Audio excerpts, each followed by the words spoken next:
Greetings, Earthlings. I kind of got my temporal paths a little bit mixed up today.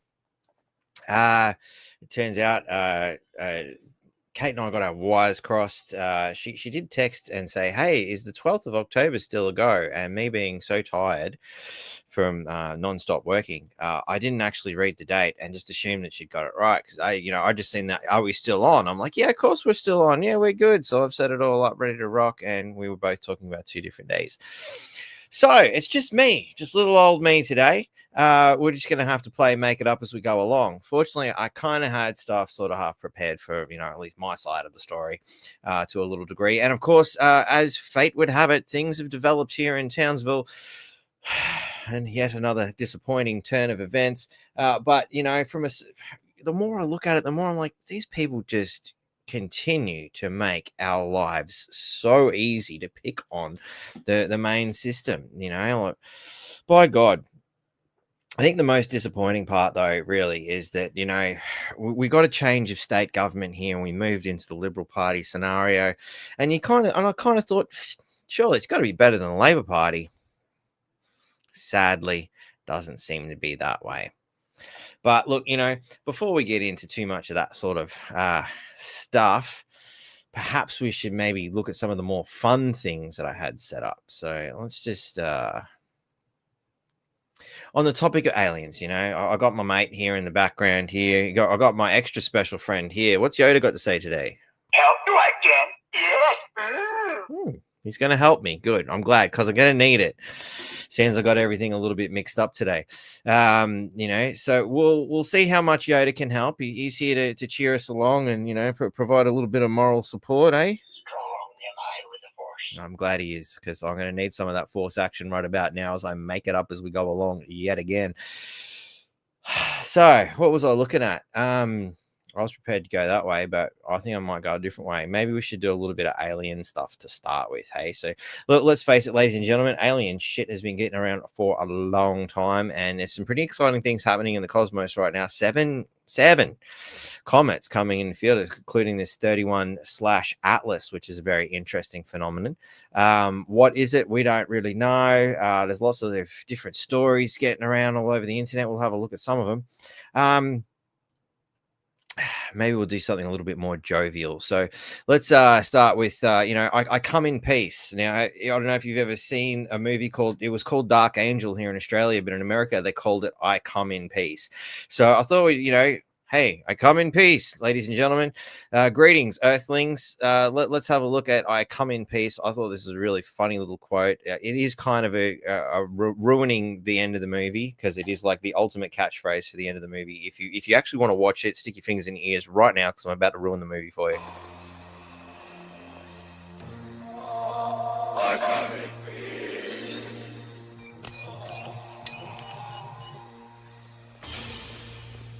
And you go in pieces, asshole.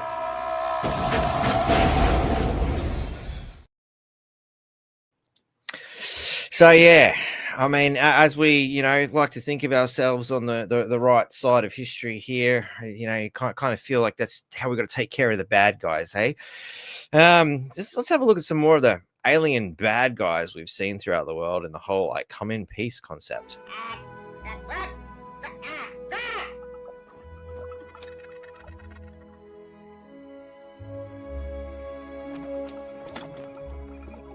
We come in peace. We come in peace. We come in peace. We come in peace. They came in peace. We come in peace. We come in peace.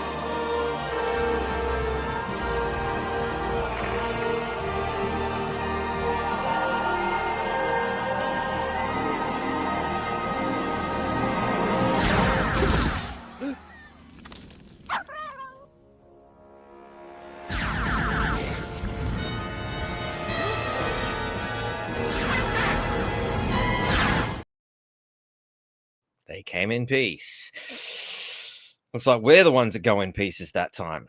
So anyway, bit of fun, a few ways to look at it. If you're not a sci-fi fan, I don't know why. I don't know how you get through the day, to be honest. Honestly, I think the majority of things in my life seem to revolve around science fiction in some way, shape, or form. From the Sasquatch. That's right. Star Wars is Sasquatch. That's another way of looking at things, Of course, then there's the heavy metal world of Aliens. Rust in peace. Not I come in peace. May we rust in peace, or more to the point, the arsenal of Megadeth, may it rust in peace. Another little world leaders thing. It's a wonderful piece of art. It's not really coming through very well here, actually, which is kind of a shame. But yeah, brilliant album. Featuring artistically the song Hangar 18. Highly recommend going and having a look at that one.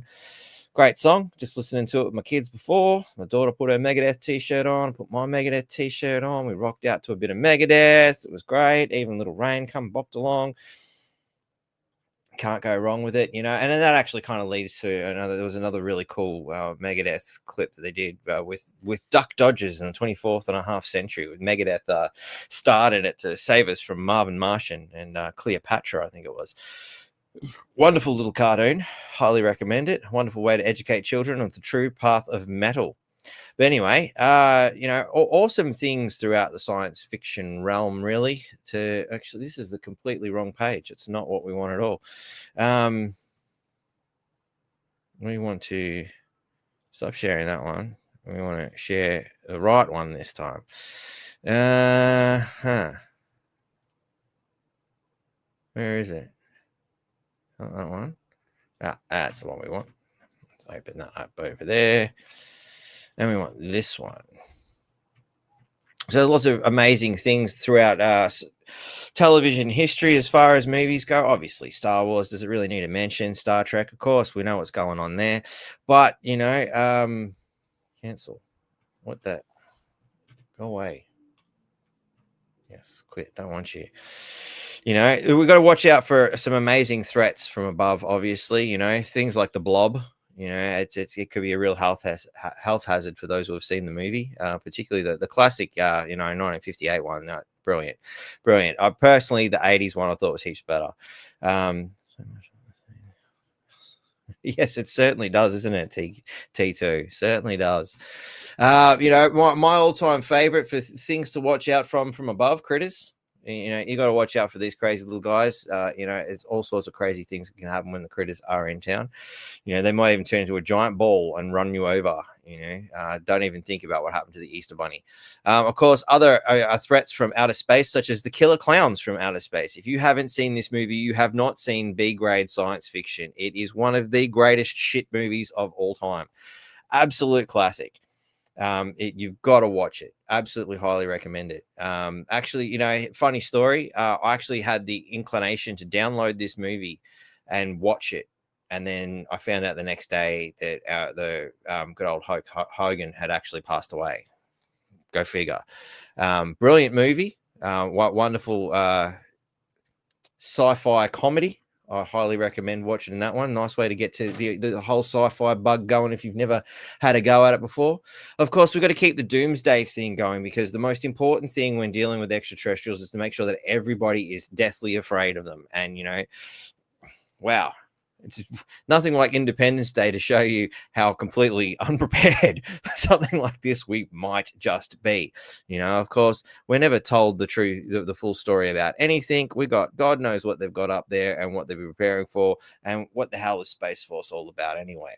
So, if you g'day, Robin, how you going? Greetings, Earthlings. Independence Day. Wow. I mean, if anything, when you really look at it, it's a comedy. That's the way I look at it anyway. Because seriously, if they were really going to come down and just blow us to smithereens, surely they would have done it already. Clearly, well and truly are able to do it. Of course, maybe they're just a little bit more sporting, as was displayed by Arnold Schwarzenegger's The Predator. Maybe they just want to hunt us down one by one. I mean, on the bright side, here in Australia, we should be pretty safe, because we're not allowed to have guns. Unless you're the right kind of person, as we found out.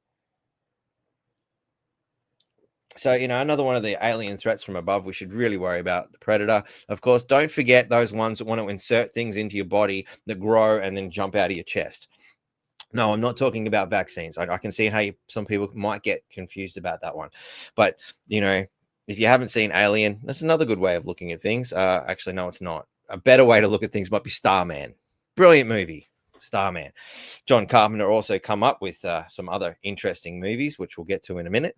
But Starman, nice, happy family movie for everybody who's interested. But it has the wonderful overtones of how you can't trust the government. Probably a little bit more truth in this than some people might want to realize. Speaking of not trusting the government, I don't know what you thought of E.T., the extraterrestrial, but it certainly taught me a lot about don't trust the government. And perhaps that maybe aliens don't care about their children as much as we do. I don't know where they're going. Maybe it's a good one for little kids. Stay close to mum and dad. The government might try and get you. I don't know. How do you interpret the movie E.T.? You let me know. They Live, of course. Speaking of government and John Carpenter's brilliant movies, this is an absolute epic. If you have not seen They Live, you really have not lived. See the way I did that? It was pretty clever. I thought I'm making this up as I go. Sips. Brilliant movie. Love the way. You can probably play some of the trailer and see if we can get some of it to come through. I'll leave it muted because I'll probably just destroy us. We don't really need to hear what's being said. It's more the video concept. And I mean, look at these amazing graphics. Like the special effects in this movie, groundbreaking, absolutely brilliant. Rowdy Roddy Piper, another one of the Worldwide Wrestling Federation mob, come to save the day, much like Shep Ramsey, otherwise known as Hulk Hogan. But these amazing glasses is what it's all about. And, Evil Lynn from He-Man there. Can't remember her real name. It's not really showing us, unfortunately. But when he puts them glasses on, he can see through. the propaganda and the bullshit isn't going to show us. No, it's just showing us what it looks, what his reactions are. It's a wonderful B grade movie because, you know, the B grade are obviously the best. You know, when you get A grade movies, they're just not quite as good in some cases, in a lot of cases. See, now I can see the truth. Obey. It's just another way of twisting your mind. That's what advertising's all about, really, especially once they got a hold of Sigmund Freud's work and figured out how to manipulate the subconscious. There's something to think about too. So, you know, of course, once you become, you know, once you understand these things, you become a little bit more immune to it, obviously. But anyway, we get the point. Moving along. But the greatest movie of all time, My Science Project. Absolutely. Well, I mean, it's only got a 5.9. I don't know who the hell's been putting these votes in, but they haven't got their shit together, right? Like, I mean, it's even got one of these little Duvimalackis in it. Hang on. It's got one of these in it. This is an alien space engine, according to My Science Project. Absolutely brilliant movie. It covers all sorts of things. We've got the UFOs in there. We've got alien space technology. You know, we got I don't know what you call him, a car nut, I guess. You know, with his hotted up bloody car of some description. Tyler's going to kill me for having said that. But, you know, his idea is to go to an abandoned Air Force base, steal some stuff, clean it up, and that's going to be his science project. Little does he know that he's actually discovered a piece of alien technology. You know, here he is in his science class with one of the greatest actors, I thought, good old Bob Hopkins there. He's a top actor. So anyway, if you haven't seen My Science Project, you're missing out. So as you can see, here he goes into the abandoned Air Force base, finds his space alien machine. It's pretty groovy. You know, it glows purple. I mean, I don't know about you, but I'm convinced. You know, he cleans it up. It does alien spacey things, and look at that. See that?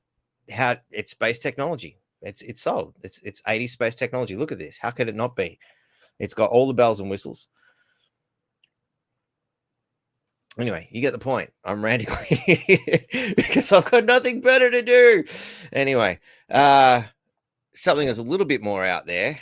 If you haven't looked at the Matilda O'Donnell stuff. This is straight from Bob Lazar Tube, so it must be credible. It's on the internet. Why else would it be there? I'll chuck it in the comments.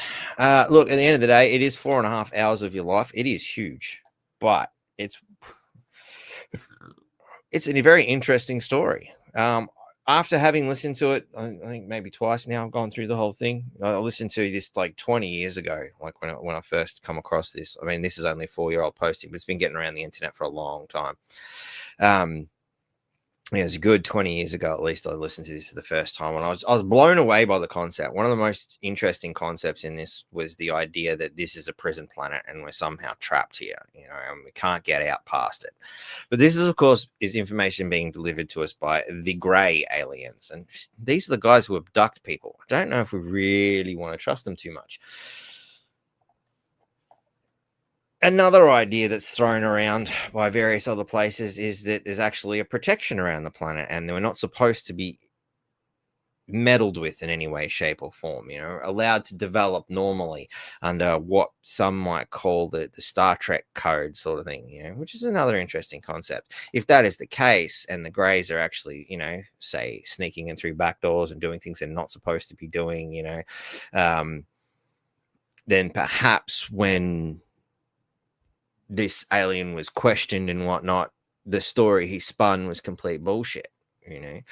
Well, not complete bullshit, but just enough bullshit to invoke fear because they want to be a controlling element. Now, at the same time, because it's all based on the Roswell thing and all that sort of stuff, we just come out of World War II, throwing bombs and whatnot at each other. And another story that kicks around the internet regarding these sorts of things is the idea that, you know, they came in peace, you know, and approached the American government at the time, as the story goes. And it's a story. I don't know. Is it true? Who knows? But hang on, what's this one?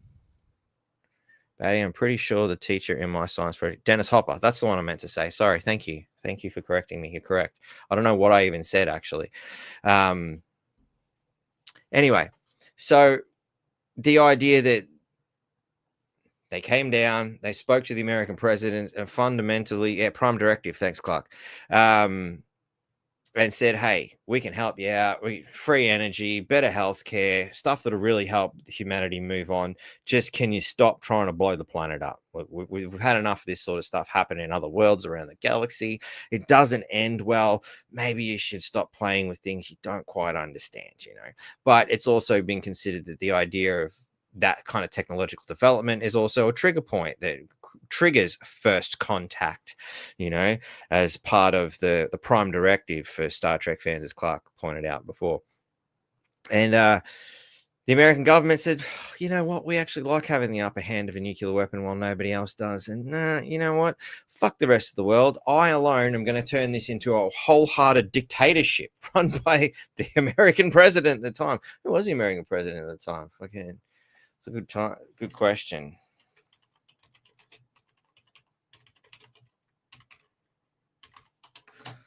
(1947) Truman, is it?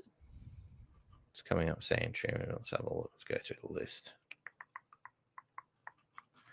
Through the 1800s. No, not their best years. We want their terms. Here we go.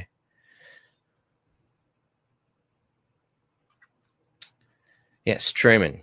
So apparently it would be Truman in that particular instance, was approached, apparently, possibly even Roosevelt. We don't know. One of those two, I'm guessing. It would have been the ones approached, and could have been Eisenhower as well. One of those three, depending on what years they decided to pop in. I'm going to guess just after World War II, it's probably either Truman or Roosevelt. Either one of those is allegedly basically said, according to some stories, that apparently... no, we don't care. We want our weapon. We like having that power, and fuck the rest of the world. Another story that kicks around as well, that a second offer was made by a more nefarious mob who said, hey, we can give you a whole bunch of technology. Just, we need some genetic stock. Do you mind if we abduct a whole bunch of people from all over the world? Like, I mean, we're only asking one person, but, surely the American president speaks for the entire world. I mean, he's already denied us, free energy and healthcare and all these wonderful things, wasn't that nice? Like, I don't know about you. Do you feel we live in a democratic world when one elected dictator, for lack of a better term, decides whether we can have free energy and good healthcare? I don't know about you. I feel like we got robbed blind there. But, apparently the other story getting around, like I said, the more negative one is, hey, we just want to abduct some people. Our genetic stock is stuck, and I heard that story a little while ago and I thought about it. I'm like, you know what? That reminds me of Robotech, awesome cartoon from the 80s, and the whole theme of the cartoon Robotech is... these aliens are coming looking for the proto-culture, which is also to do with their genetic engineering side of things. They need it, the proto-culture, in order to breed. Well, they don't really breed. That's the thing. They just clone each other. It's all cloning and whatnot. Brilliant story. The old Robotech. I quite liked it. Well, actually, it's the new generation. Hang on, 95. Yeah, it's all right. Yeah. Oh, that must be the third part. Anyway, I haven't watched the third part yet. I'm only up to the second part. Brilliant. Anyway. So, yeah, all about the protoculture, all about these aliens wanting to breed themselves. And it's an interesting concept because you look at something like, say, Stargate. And Stargate, the TV series, delves into that too, where, the military is approached by the Greys again, and they themselves are a dying race because they haven't got the genetic material anymore. They've totally stuffed themselves up, so advanced with everything, but they somehow fucked up their cloning and now they're dying out. It's an interesting concept to be so advanced and have made such a horrific mistake. But that concept gets around in quite a few science fiction tales, so to speak, which I find very, very fascinating. Interesting stuff. You start seeing little different stories here and there and little bits and bobs, and it's kind of like looking through religion in a lot of ways, because these things pop up in religious texts as well, and you look, there's like little little pieces, and I suppose you can cherry pick things to suit your own idea, or you can do kind of more what I do and just go, well, that fits with that and that fits with that. And this has been repeated so many times through so many things that maybe there's some weight to this. It's not something just, that, that was the first movie I seen when I was a kid. It must be true, more a case of, hang on, there's a concept that keeps reemerging. And, especially on the tail of this genetic engineering concept. And, going into something that I could continuously talk about being a synchronicity. Play trailer 222. Just a message that seemed to pop there. Oh, where's the bat signal? Good point. I got to plug that in. Sorry, I've been playing around with hard drives and stuff, and I haven't turned it on. I'll put the bat signal on. That better? Sorry, mate. Sorry, Jason. It was very, very careless of me. Nothing says aliens like the bat signal, hey? Sips? So, anyway. Mr. Presidents, we did that bit. All right, cool. I think we'll leave it at that bit for now. I might come back to the other stuff later. So, anyway. Another one of the ideas that kind of really prompted this discussion that I wanted to have with Kate, but unfortunately, due to alignment issues, it's not going to happen, is the idea of these comets. And I guess we kind of really need to deal with this on a more now level than anything. Let me get this right screen up. Unless I've got the right thing up, I can't find what I'm looking for. We want this. Okay. So one of the things I thought straight away is like, okay, so how many stars are in this galaxy? Let's just our galaxy alone, just the one. We're not looking at all the other galaxies that science says exists. And it's another one of those, just how little do we really bloody know about anything sort of comes up when you ask a simple, straightforward question. At least I thought it was. How many stars are in the Milky Way? 100 to 400 billion. That's a pretty big gap. You look at other websites, and again, 250 billion plus or minus 150 billion. It's only 150 billion, give or take 150 billion. It's only a 300 billion leeway from your 250 billion mark. We're really just grasping at straws, and it just gives you an idea of how little we actually know about anything. We look up at our own sky and we don't know what is up there. But leading to that concept, Comet 31 Atlas, which is all the rage. You can search the shit out of the internet for this and see all sorts of different ideas getting around. And it's thrown quite a lot of people out because it's coming from outside the solar system. So it's not one of those ones that sort of just spins around like, say, Halley's Comet or whatnot, comes in and out. We know it. We've observed it a few times. This is something new. We don't know really what it is.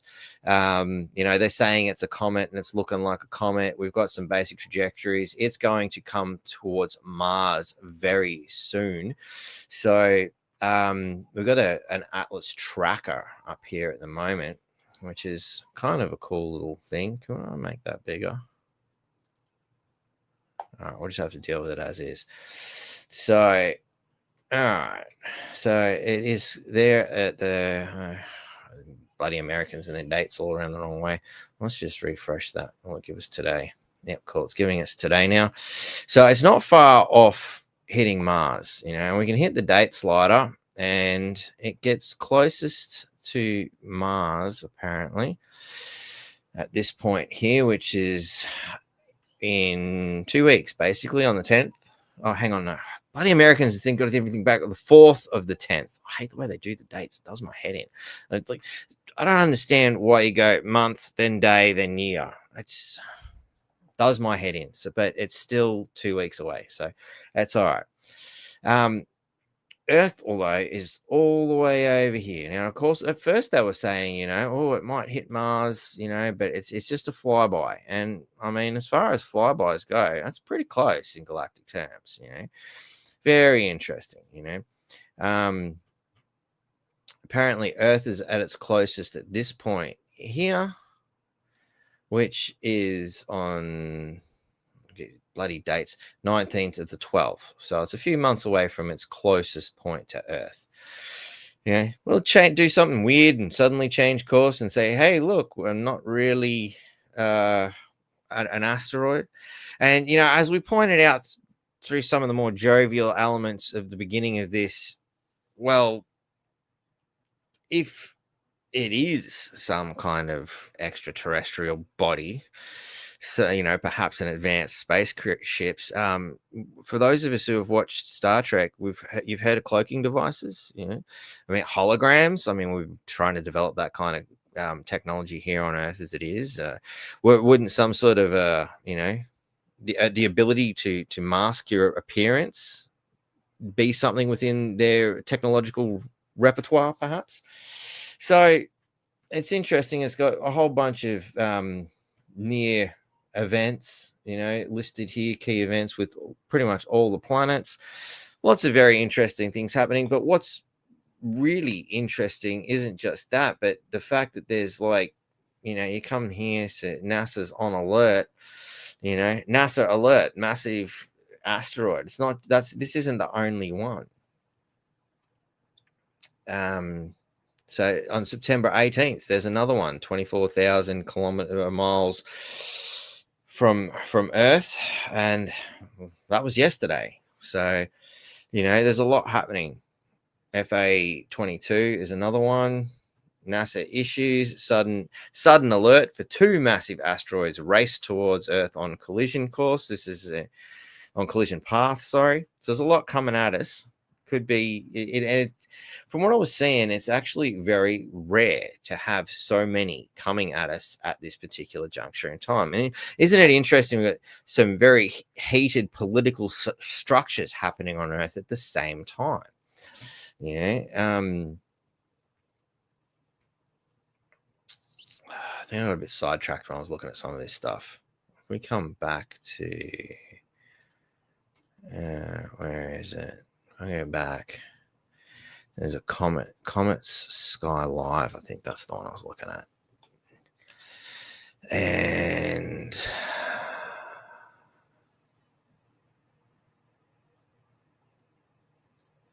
right, comets.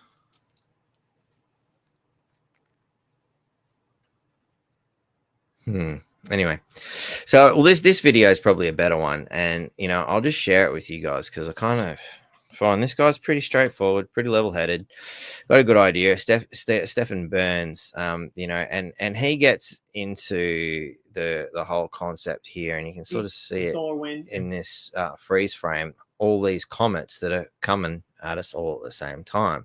You know, he's gone through the date tracker thing. What's the thing he's used? The sky. I remember looking it up the other. Yeah, the sky. That's where I'm at.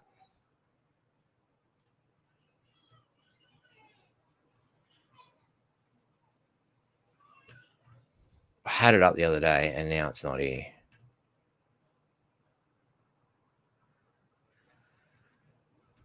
Near Earth objects.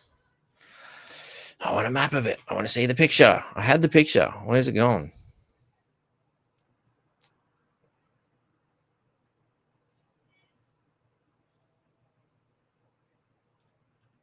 Go to the sky tonight.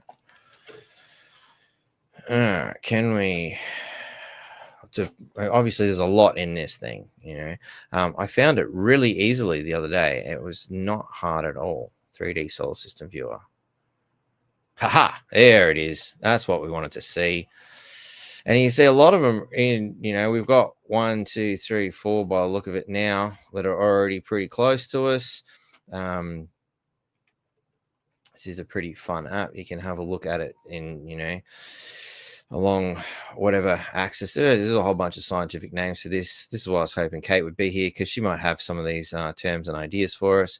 But you can see we've got, you know, ones that are just sort of circling around, doing their bit. All, you know, we've got some that are on some rather large moves. As you can see, these ones are coming from right out of the solar system. Very interesting stuff. But when I looked it up the other day, I noticed that, it's almost unheard of since we've been running around with telescopes to have 7 comets coming into the solar system at the same time. And at the same time, we've got all this crazy shit that's going on in the world. Very interesting stuff, very interesting. Something we should have a think about. And speaking of which, here's a bit of a video that is kicking around from old mate here on Fox. And I mean, straight, it's coming from Fox. It's got to have some sort of credibility, eh? So let's have a look and see what old mate's got to say. Was moving nearly twice as fast as previous things in space. So what made the speeds and size so remarkable to what we've seen in the past? Well, first thing, it implied that it came from outside the solar system because gravity cannot bind it to the sun. It was moving too fast for that. And the other thing is that the object was relatively big, possibly tens of kilometers, the size of Manhattan Island. And if that's the case, it was 1 million times more massive than the previous objects from outside the solar system, and that was puzzling. It also came in the same plane as the planets around the sun, within 5 degrees. And the chance for that happening at random is 1 in 500. And then when we obtained the best image of it, it looked as if there is a glow ahead of the object towards the sun, instead of the typical tail that we see behind comets away from the sun. And that glow was cigar-shaped. It was 10 times longer than wide. And it's just not clear what this object is. There is a cloud of gas around it that is mostly carbon dioxide. And there is nickel without iron in it. And the only way that nickel is produced without iron is in the industry when we make nickel alloys. So it raises the question of whether this is a typical comet, a natural object, or maybe something technological. And of course, we will get a much better sense in the coming weeks because it will come very close to Mars on October 3rd. We will be able to get a high-resolution image of it from the Mars Reconnaissance Orbiter that was deployed by NASA around Mars. And that image will have a pixel resolution of about 30 kilometers, so it would be 100 times better than the previous image we had from the Hubble Space Telescope. And then in March 2026, it will come very close to Jupiter, and there we can employ a spacecraft called Juno to probe it. So altogether, we'll get much more data about it. And, that's the fun of doing science. It's like a detective story. We don't know the nature of the object until we get more data about it. And you mentioned the glow on this image, which we're not exactly sure exactly what it is. Is that what is leading to maybe this theory that some people think that this could be an alien ship? Well, it's a possibility, and I define the scale where 0 means it's a natural object and 10 means that it's a technological object that poses a potential threat to humanity. And we need to be aware that when objects come into the solar system, that one out of all these objects might be a spacecraft, because we launched 5 of them out of the solar system: Voyager 1, Voyager 2, Pioneer 10, Pioneer 11, and New Horizons. So, we are relatively new on the cosmic block. The sun formed only in the last 1/3 of the history of our galaxy, the Milky Way. Now, of course, I love the way they speak of, well, the sun only formed at this date, as if they're 100% sure. I mean, as far as I'm concerned, they're theories, aren't they?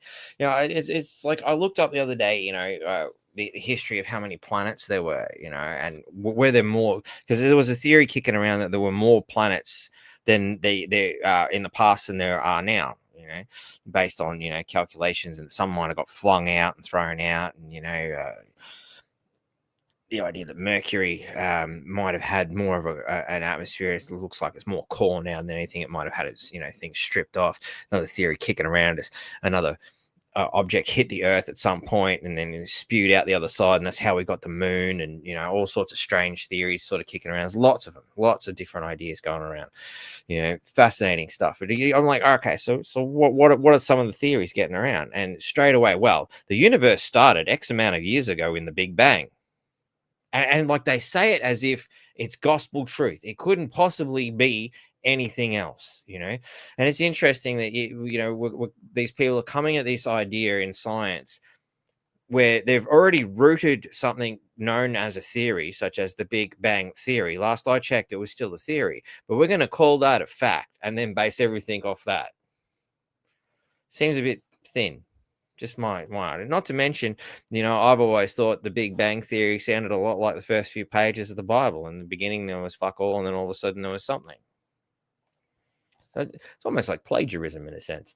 But anyway, let's get back to what old mate's saying here. Interesting theories. You can see he's hopeful, that it could be something interesting. And the idea that, yes, we have thrown things out and said, hey, look, we're here. Is there anybody else out there? Kind of a bit Pink Floyd there. All theories are rooted. Yep. And rooted in theories. Apparently, theories on top of theories. It's like an orgy of theories. Anyway, galaxy, and there are billions of Earth-Sun analogs in the Milky Way galaxy, and someone could have predated us, and they could have arrived at our backyard, and we've never looked. Now we have the ability to search for such objects. There is a new telescope in Chile called the Rubin Observatory. It was just inaugurated. It was funded by the National Science Foundation and the Department of Energy, and it will potentially find a new interstellar object of this type every few months, and that would be amazing. And we are entering a new era where we can check if we have a cosmic neighbor based on the possibility that there might be a tennis ball in our backyard. Now, NASA scientists have said that this object looks a lot like a comet, and they said it does, quote, comet-like things. Can you break that down for us? What exactly do they mean by that? Right. So what they mean is there is gas detected around this object, but we would have expected it to be rich in water, but water makes only 4% of that cloud of gas. It's mostly carbon dioxide based on data from the Webb telescope. We see this glow of light, but usually around comets, the glow is produced by dust, and the dust scatters sunlight, and then the dust is pushed back by sunlight, and that's why we see a cometary tail trailing behind comets. In this case, the glow is in front of the object towards the sun, and it's not really clear why, and why is it 10 times longer than it is wide. One possibility is that instead of dust, what we are seeing is scattering of sunlight by ice, by fragments of ice that gets evaporated. But it's not at all clear, and I would caution that we need more data before we figure out the nature of this object, and we should always keep in mind the possibility that it's not a rock. And speaking of that, it kind of leads into my next question. Obviously, there's a lot of public fascination here, but of course, we're talking about alien theories. Sometimes that can overshadow actual science. So how can scientists like yourself maybe strike that perfect balance between addressing speculation and also highlighting some real new discoveries? Well, science is an opportunity to learn something new. So we shouldn't always behave like the adults in the room that know the answer in advance. It's an opportunity to maintain your childhood curiosity. And so the beauty of science is that you are guided by data, by evidence. And it's like a detective story. The more evidence we have, the better we can get to the bottom of what really is the nature of such an object. And that's a lot of fun as long as you allow yourself to be open-minded. So we will see how things develop in the coming month or two. I already got a message from a fan that said that he's trading against options on the volatility of the stock market in case it turns out to be technological. The stock market may crash. And of course, there is the bigger question, if we have a partner, a cosmic partner out there, we need to look for it, to search for evidence. And if we find it, we might learn about new technologies, new science that we don't possess. It will change our perspective about our place in the universe, and it could inspire us. If they are much more accomplished than we are, we might start to explore space much more meaningfully. Instead of investing most of our resources in conflicts on this rock that we were born on, which is a very interesting point. And it's one that's been made by a few world leaders, really, isn't it? That, perhaps if we didn't see ourselves as it's just us on this planet, would it stop us killing each other? You have to wonder if there was any truth to the idea that, once upon a time, one asshole was offered the opportunity for free energy, better healthcare, to basically free us from impoverishment. And let's face it, it was a dictatorship. One guy made the decision in this particular story. Had that decision been different, had the entire human race been offered that, what would we be doing right now? Would we be needing to kill each other? Because it seems to me that it's always the governments that are causing these problems. It's the governments that have us fighting over bullshit, that have us divided into left and right categories, that have us divided by religions, which to me is just another system of control. All these concepts are just another way of controlling people. I was thinking about it the other day. Now I lay me down to sleep, I pray the Lord my soul to keep. If I die before I wake, I pray the Lord my soul to take. You're giving it away. See, it's these concepts that you really got to start to break down and start to think about, is how much of these institutions, religions, governments, or teachers, everybody's trying to control your mind, body, and spirit, and they've been doing it for a long fucking time. You break that sort of shit away and start to realize a bigger truth, that perhaps you're not this small, insignificant thing constantly saying, please, sir, can I have some more? Maybe, what do I do? These questions, please help me. Where do I go? We're constantly looking for a master to tell you what to do. Maybe they ain't going to come and visit till we start to get that crap out of our heads to start with. Start taking our own sovereignty, that naughty word that they're trying to demonize as much as they can in the mainstream media. We'll take control of our sovereignty.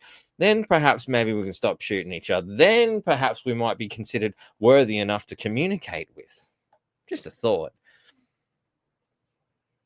We might actually, in the words of President Reagan, we might come together. And because we are all in the same boat, all humans on Earth, and perhaps that will bring us to a better future. And you mentioned maybe evidence and data. What exactly are astronomers trying to gain from this image? Right. So what data is collected from telescopes, and we have a lot of them on Earth. But the problem is this object on October 29th will come closest to the sun. So it will be the brightest, the best target for us to observe from Earth.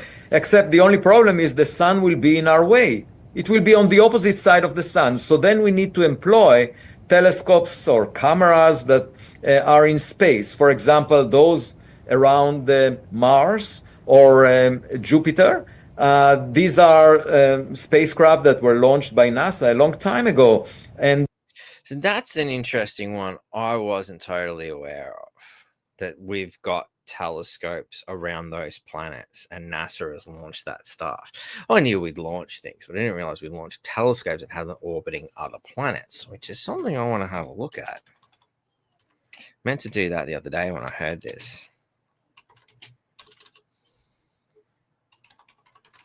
And other planets. Interesting things, that amazingly we don't seem to, discuss enough, I think, Too busy worrying about pointless shit, who's blowing each other up over what religious bloody cloth they claim is the right color to wear that appeases God this week,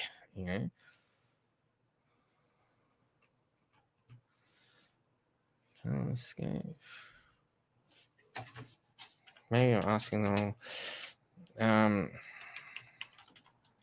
telescopes NASA launched around other planets. Does it come up? No. Seems to be a very difficult question to ask. I'm going to have to keep looking at that one because, I mean, if I add this to the stage instead, I've got to remove that one, bring this one up. You know, telescopes NASA, spell right, launched. Other worlds, NASA confirms 6,000 alien planets discovered outside our solar system. So that's a lot of planets that could have life on it, eh? We officially found 6,000 exoplanets. That's 2 days ago. So that's an interesting one. See, this is recent stuff too. You know, that's just coming out. Yeah, and with a lot of whistleblower accounts. What was the other thing I heard today? Actually, was Congress UFO. There was a meeting just held this week on this stuff too, which is why I really wanted to talk about this stuff. UFO witnesses testify at Congress live updates, 8th of September. So this has just happened last week. Like, have a look at this shit. You know, politicians in the US are hearing from people who say they've witnessed UFOs. Watch live above. Here you go. I'll share the link. Go nuts, ladies and gentlemen. You know, don't take it from me. Take it from the guys who reckon they've seen them. Yeah.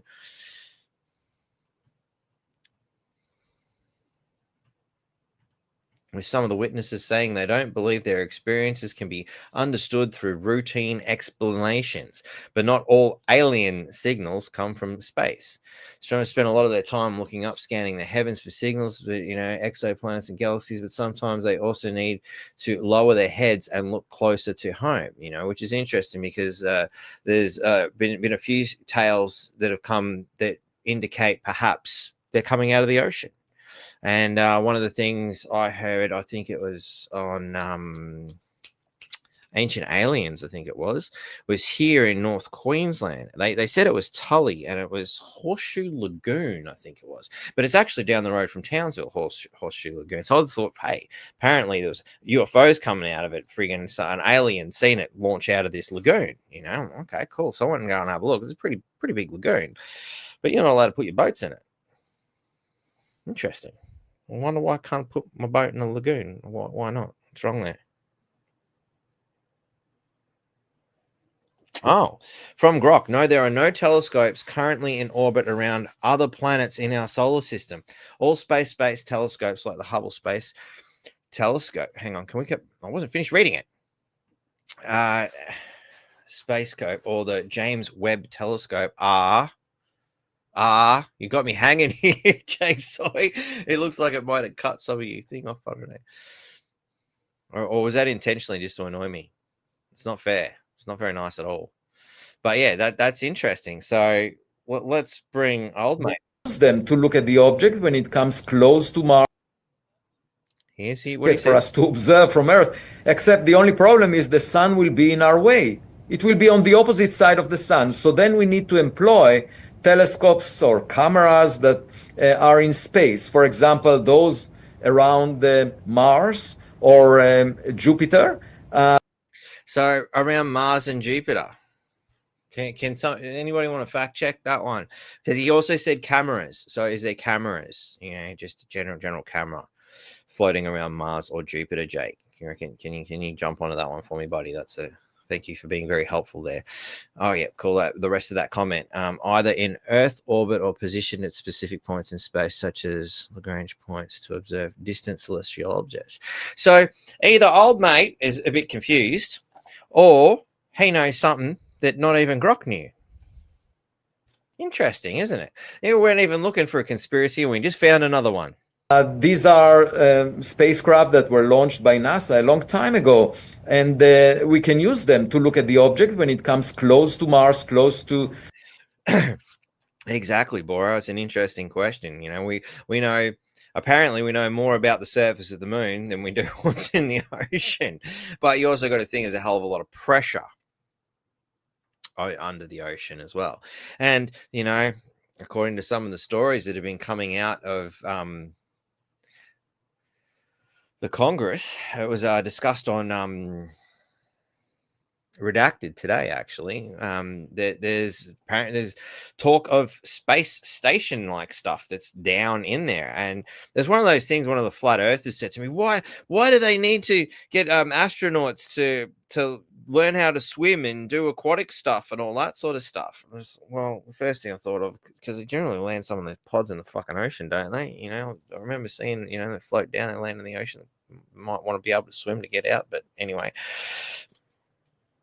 I mean, perhaps they're doing that sort of stuff because there's a bit of inner space looking into going on too. And how much are they exploring that they're just not telling us?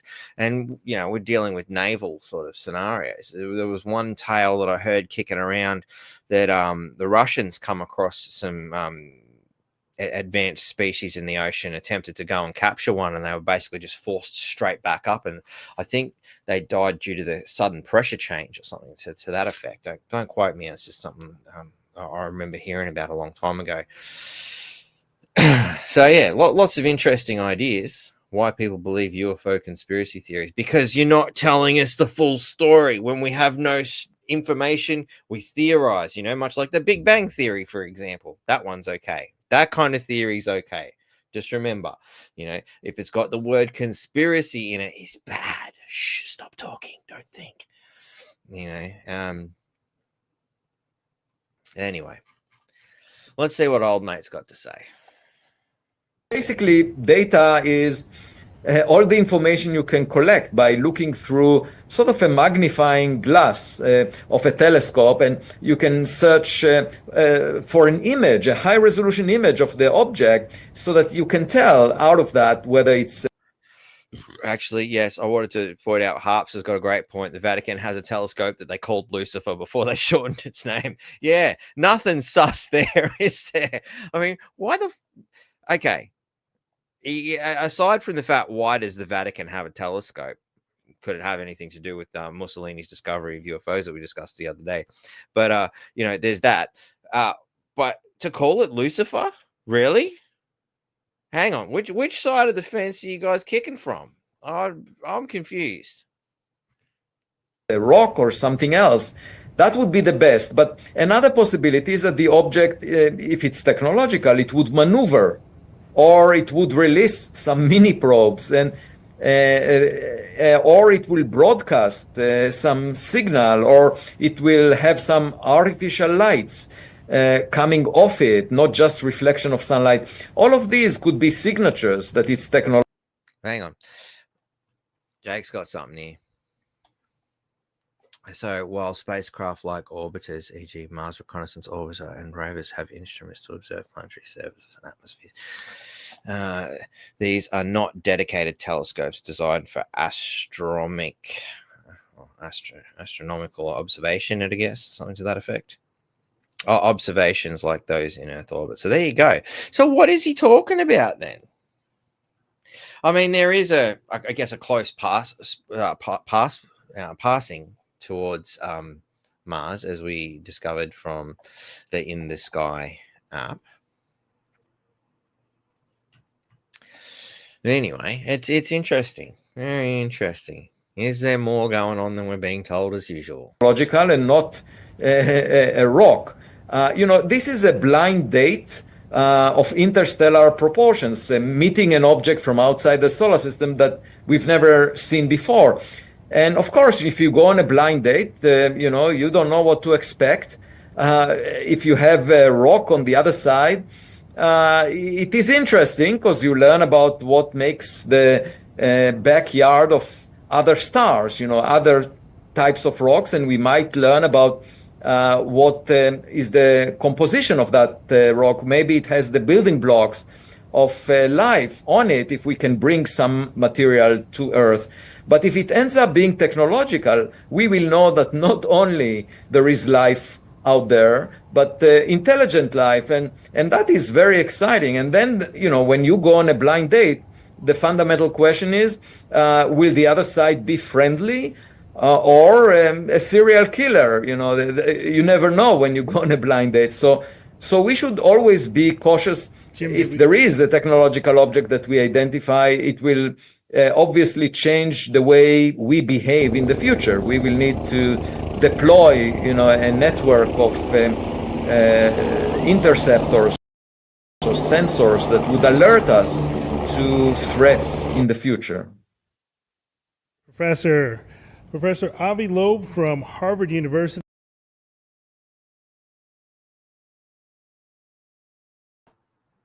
Stupid bloody thing. It's doing. Oh, anyway, so there we go. That's what old mate had to say. Interesting stuff. You can see he's pretty hopeful. We'll see what comes of it. Eh? You can only watch, we can only see. I just thought it was very interesting stuff that's happening, and there's a lot of chaos going on. Shit could be anything or anywhere. So anyway, we briefly talked about those kinds of things, and I think that's enough of that. Oh yeah, old mate here, he had an interesting idea on 31 Atlas. Although he didn't really talk about 31 Atlas, he basically kind of just went on about how, when people in the past didn't really know what things were, they referred to gods. And in more recent times, people were going, well, instead of gods, it's aliens. Well, 6 1 half does it the other. In a lot of cases, a lot of the gods may just have been aliens in some cases.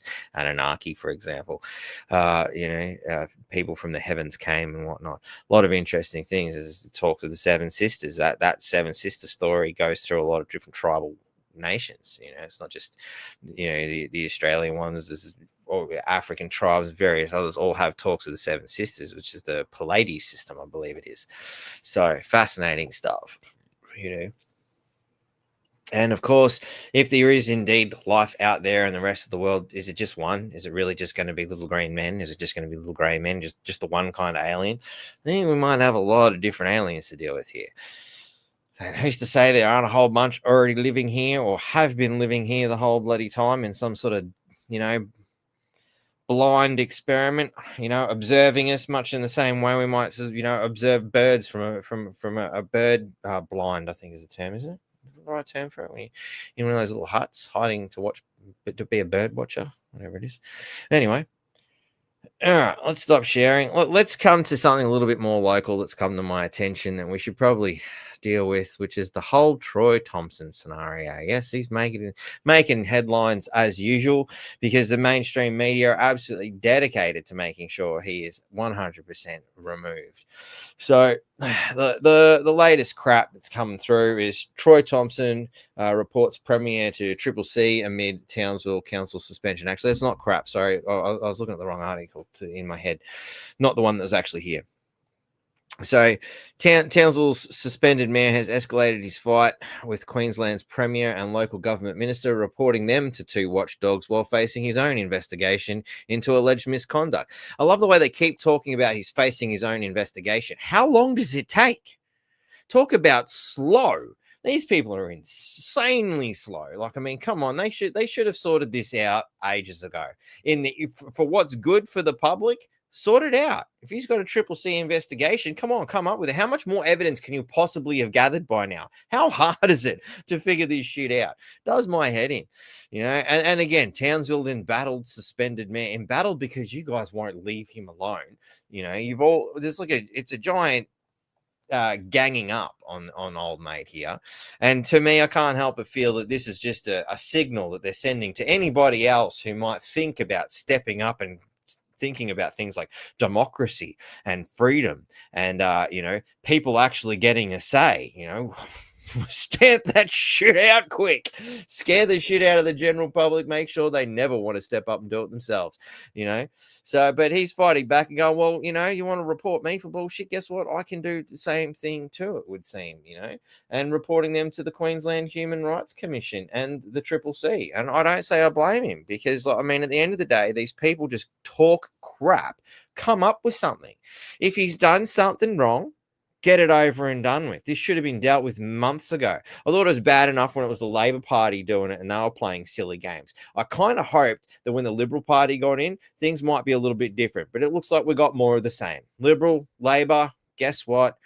Two cheeks of the same ass. Seems to be a very accurate statement at this particular juncture in time based on observation of what's happening here right now. So the bombshell move comes just days after the mayor was reprimanded and ordered into conduct training for a scathing email to a council staffer. The over dramatization, it's an email. It's not like he ran someone over. The memorial's still out front of McDonald's on Nathan Street for Jenny Hill running someone over. Don't worry about that. We got emails to worry about here. Them damn pesky emails. By God. In a fiery video posted to Facebook, Mr. Thompson accused the state's top brass without offering any evidence of interfering in an active CCC investigation, coercion in public office, and defamation and discriminatory conduct. Seems pretty reasonable claims based on what's actually happening. Wouldn't? What does the general public think? Oh, my Lord. It's insane. A spokesperson for the Crisafulli government said Troy Thompson is a private citizen with no authority over the running of Townsville City Council, and the CCC needs to be able to do its job free from political interference. Wow. So why are you guys interfering? Isn't this the pot calling the kettle black? The CCC needs to be able to do its job free from political interference. So why is everybody interfering in Troy Thompson's case then? Anybody? Anybody out there got an answer for that one? You know, the Labor Party had a crack. Now the Liberal Party's having a crack. The Townsville City Council itself is constantly harping on about this. It's insane. So let's keep going though, because, you know, suspended Mayor Troy Thompson has been given a 2-week deadline to save job. And this is ridiculous unto itself. He's been given 2 weeks to show why he shouldn't be sacked by the state government. Because you guys actually haven't finished the active investigation you continuously go on about. And look, mind you, it took 3 reporters to come up with this bloody pile of garbage. It's amazing how hard it must be to write a bloody article these days in the Townsville Bulletin. They must be really scraping the bottom of the barrel. But anyway, suspended Townsville Mayor Troy Thompson has 2 weeks to convince the state government why he should keep his job, as the state's local government minister says dismissal may be appropriate. Based on what? On what? What have you got? Come on, bring your evidence to the table. You know, the notice includes a detailed explanation of the factual basis forming my reasonable belief that dismissal may be appropriate following the 14-day period. What a bunch of word salad that basically said nothing. Explanation of the factual basis. So you want to bring facts up that are supposed to be aligned to perhaps a private matter, perhaps an active ongoing case. This seems like political interference that we were talking about earlier, doesn't it? I don't know. Maybe I'm wrong. Please help me out here. Have I got this wrong? Because this is Miss Leary here, who is the Minister Anne Leary, I should say, Minister for Local Government, as I understand it. And upon receipt of Councillor Thompson's response, I will carefully consider the matters raised before making a final decision. Again, it's word salad. It's like, what? She said the briefing set out serious allegations. Then solve it. Get it sorted. They're allegations. They're nothing. I can allege that you're a moron. Can you prove that you're not? My God. Sips to that.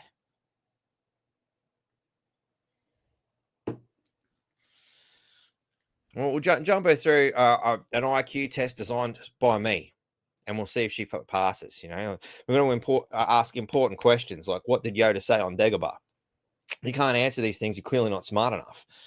You know, let's find out. What did he say? Control. You must have control. Good advice. Calm down. Thank you, Yoda. He's there to help again. They deserve a council that is stable, accountable, and able to deliver for its community.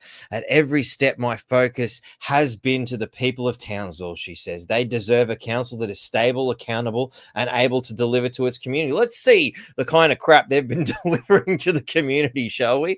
Well, again, more bloody hit pieces on Troy coming from the Townsville Bulletin. Let's see. So the Townsville City Council has managed to achieve Fairfield's shopping centre to get additional exit onto the Bruce Highway after years, potentially ending years of gridlock. Right now, I don't know, maybe I've got this wrong, but I have the feeling that the planning for this shopping center in Fairfield was approved by the Townsville City Council. I don't know, Am I wrong? Ladies and gentlemen, please help me out. Townsvillians, did the Townsville City Council have a hand in approving the plans for this disaster that is the parking and entry and exit scenarios? Plenty of ways in, not so many out, you know? And how many of them have been, you know, after years? I mean, Brady Ellis is here cleaning up the mess now. Not that I have much faith in his ability to clean up anything, but not to mention the idiots that were there before. You know, this has been years in the making. Here it is, giant car park, one way in, one way out until recently, where we got a second way out. You got this way in, you got this way in, and that way, 4 ways in, 2 ways out. Of course, this is an older photo because they've now put a pet stock and a bloody gym section here, and then there's a daycare center in here now. They just keep piling shit in, and you can see up the back here where there's this empty space. They're going to pile more shit in. I mean, when we first got here, this was half the size, and it was already a problem then. But then they developed the other half of the problem. Gave us a second exit, how kind of them. There are times where this is backed right up, you know, it's insane. And I tell you what, you should try to drive a heavy rigid in here because you have to in order to deliver to some of these places, which it has a really shitty loading dock. If you, again, to get to my car and deliver their tires, again, got to come in with a heavy rigid, you know, into an area where it says you shouldn't, you know. Where can I turn around? You can't turn a heavy rigid around in this roundabout. I'll just let you know now, it can't be done.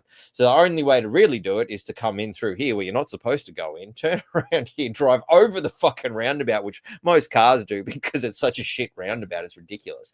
They've got all these concrete crap in the way. Fortunately, it's only an inch or two off the ground because you got to drive over. It's in a dumb spot. It's planned by an absolute blind monkey, you know. And you got to park along here and then try again. Oh, it's a joke. It's an absolute joke. Whoever designed this was either high as a kite or a complete fucking moron. One or the other. Those are the only options I'm given. Choose.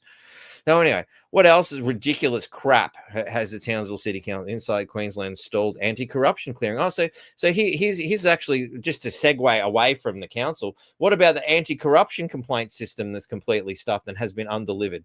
Now, Townsville's bulletin has done a wonderful little twisting of terms and it's gone past 3 premiers. Well, you can't count this bloody idiot.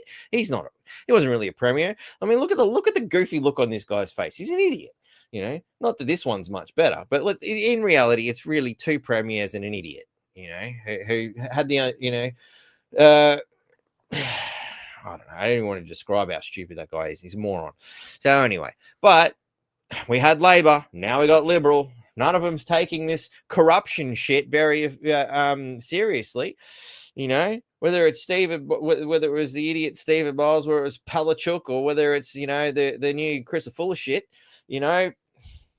Where's our anti-corruption? Where's our anti-corruption? Probably don't want to look too far in it. Apparently, somebody was telling me the other day. Apparently, he used to be the advisor for the Ipswich mayor. You know, the guy that's in jail. Wonder what kind of advice he was given. Gotta wonder. Not looking good. But hey, these guys, they can let us know whether our mayor's a good bloke or not. Can you trust him? Seriously? Anyway, some more of the wonderful things that the Townsville City Council has delivered for us. And, you know, the local government minister is so caring about Townsville's people and making sure our council delivers. What have they delivered? An 800,000 Wedgwood exhibition only reaps $140,000 in ticket sales. Yep. Good old former mayor's son. Wonder how he got his job. Come up with this bloody crock. That's not even a quarter of the cost. This idiot has wasted, quick maths, $660,000. Did I do that right? 660,000 ratepayer dollars for his ridiculous arts exhibition. Well done, dickhead. So there's some more delivery for the community. But hey, Troy Thompson sent a naughty email. Don't worry about this guy wasting money. Don't worry about this bloody idiot. Look at that stupid grin on his face. Anyway, nappies piling up. Parents bear the brunt. Townsville waste collection crisis. Oh, yep. The councillors we got are doing a great job. Not to mention the administrative team they're allowing to run amok. Yep, they're doing good. Yep, that's what the streets look like right now. Bins. I mean, collecting the garbage is one of your primary jobs, Townsville City Council. I hate to be the one to break it to you. It's one of your key components, which we pay the rates for, and you can't even do basic services. But hey, Troy Thompson sent an email. Shh. Townsville residents are fuming. Overflowing maggot-infested bins become a health hazard across the city. Not to mention it's starting to heat up. That smell ain't good. With recycling collections delays for weeks amid ongoing negotiations between Townsville City Council and unions. Unions are run by the Labor Party. We've got mostly Labor-controlled Townsville City Council. Turns out leftists can't even get along with each other. Isn't that interesting? Sips. Families in West End, Cowan and Pimlico are among those left battling mountains of rotting waste. I mean, the Townsville Bulletin usually does some pretty good cover stories to make the Townsville City Council look good, but even they're struggling. I mean, they've got to fill their rather bleak pages with something, eh? But it's okay. Don't worry. Troy Thompson sent a naughty email and upset some people with his email. And there's allegations. Don't worry about allegations. It's not like he ran someone over. Anyway, what else have they tried to produce? Oh, that's right. They wanted a water park project that could pump up millions into NQ economy, create hundreds of jobs. It's a wonderful idea, except the water's got to go out somewhere, all right? Last time we had some heavy rain, what happened to the sewers? They overflowed. There's turds floating down the street. Just to remind you of the Townsville City Council, you could paint a little councillor face on each turd as it floated down the street, you know? Hey, but don't worry. Troy Thompson sent a naughty email. Sewage runs through Townsville properties as record-breaking rain swaps utilities. Now, this was last wet season. Wet seasons are back around the corner. Do you think they've done anything to the sewage system? Ignored it, I believe, is probably the only thing they've really managed to achieve. Raw sewage is running through properties in Australia's largest northern city after months of record-breaking rain. And, of course, that how many times can we break the record on rain? Don't worry, I'm sure we can find out because all the new climate bloody estimates reckon it's just going to get worse. Health concerns, you reckon? I think I've seen Anne-Marie Greenie. There she is. Oh, I think a Christian Price floating down the road there. Yep. Every time we get a pretty decent mob of rain, we get sewage flooding out through our property. Yep, lots of people have this problem. You know, raw human sewage waste from the laundry to the bathroom. Because we've got some photos. What, they can only show one picture of Anne-Marie Greenie, apparently. Funny that. So, yeah, but hey, look, you know, we've got a wave of jobs coming with this water park because we can deal with the sewage we've got. This is what our wonderful state government, the Liberal Party, is so concerned about. No, they're concerned about fucking emails. I hear some more pictures of the wonderful sewage coming up through people's homes. The Poonami, as it was called back in May.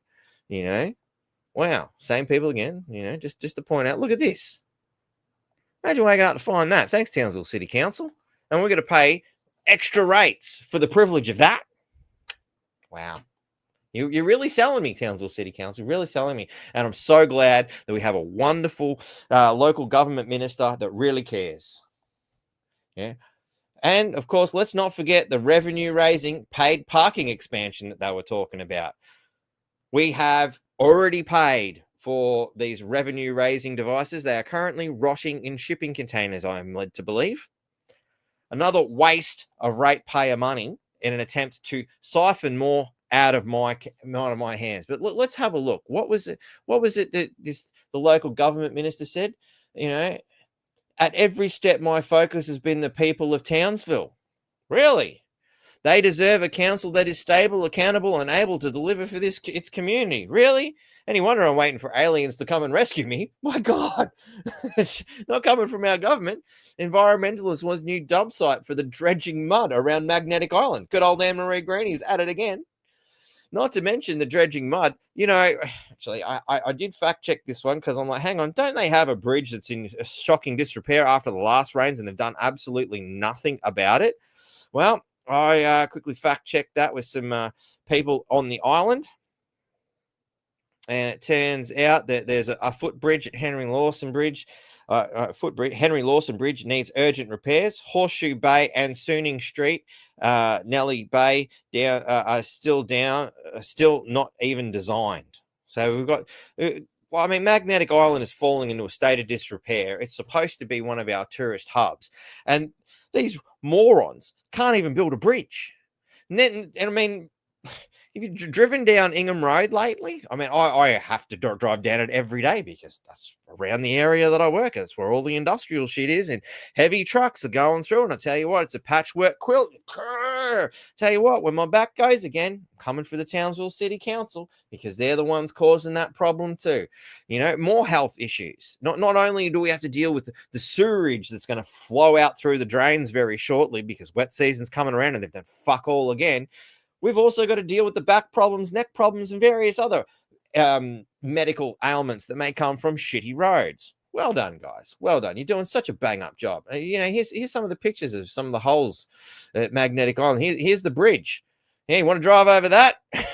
Hey, it doesn't look too much different to Ingham Road at the moment. Well done, Anne-Marie Greeny. Gee, she's such a great counsellor. Any wonder she has the ability. This is a woman she's gotten her council so well sorted, her little division area so well sorted, as you can see, that she can actually step in as the acting mayor.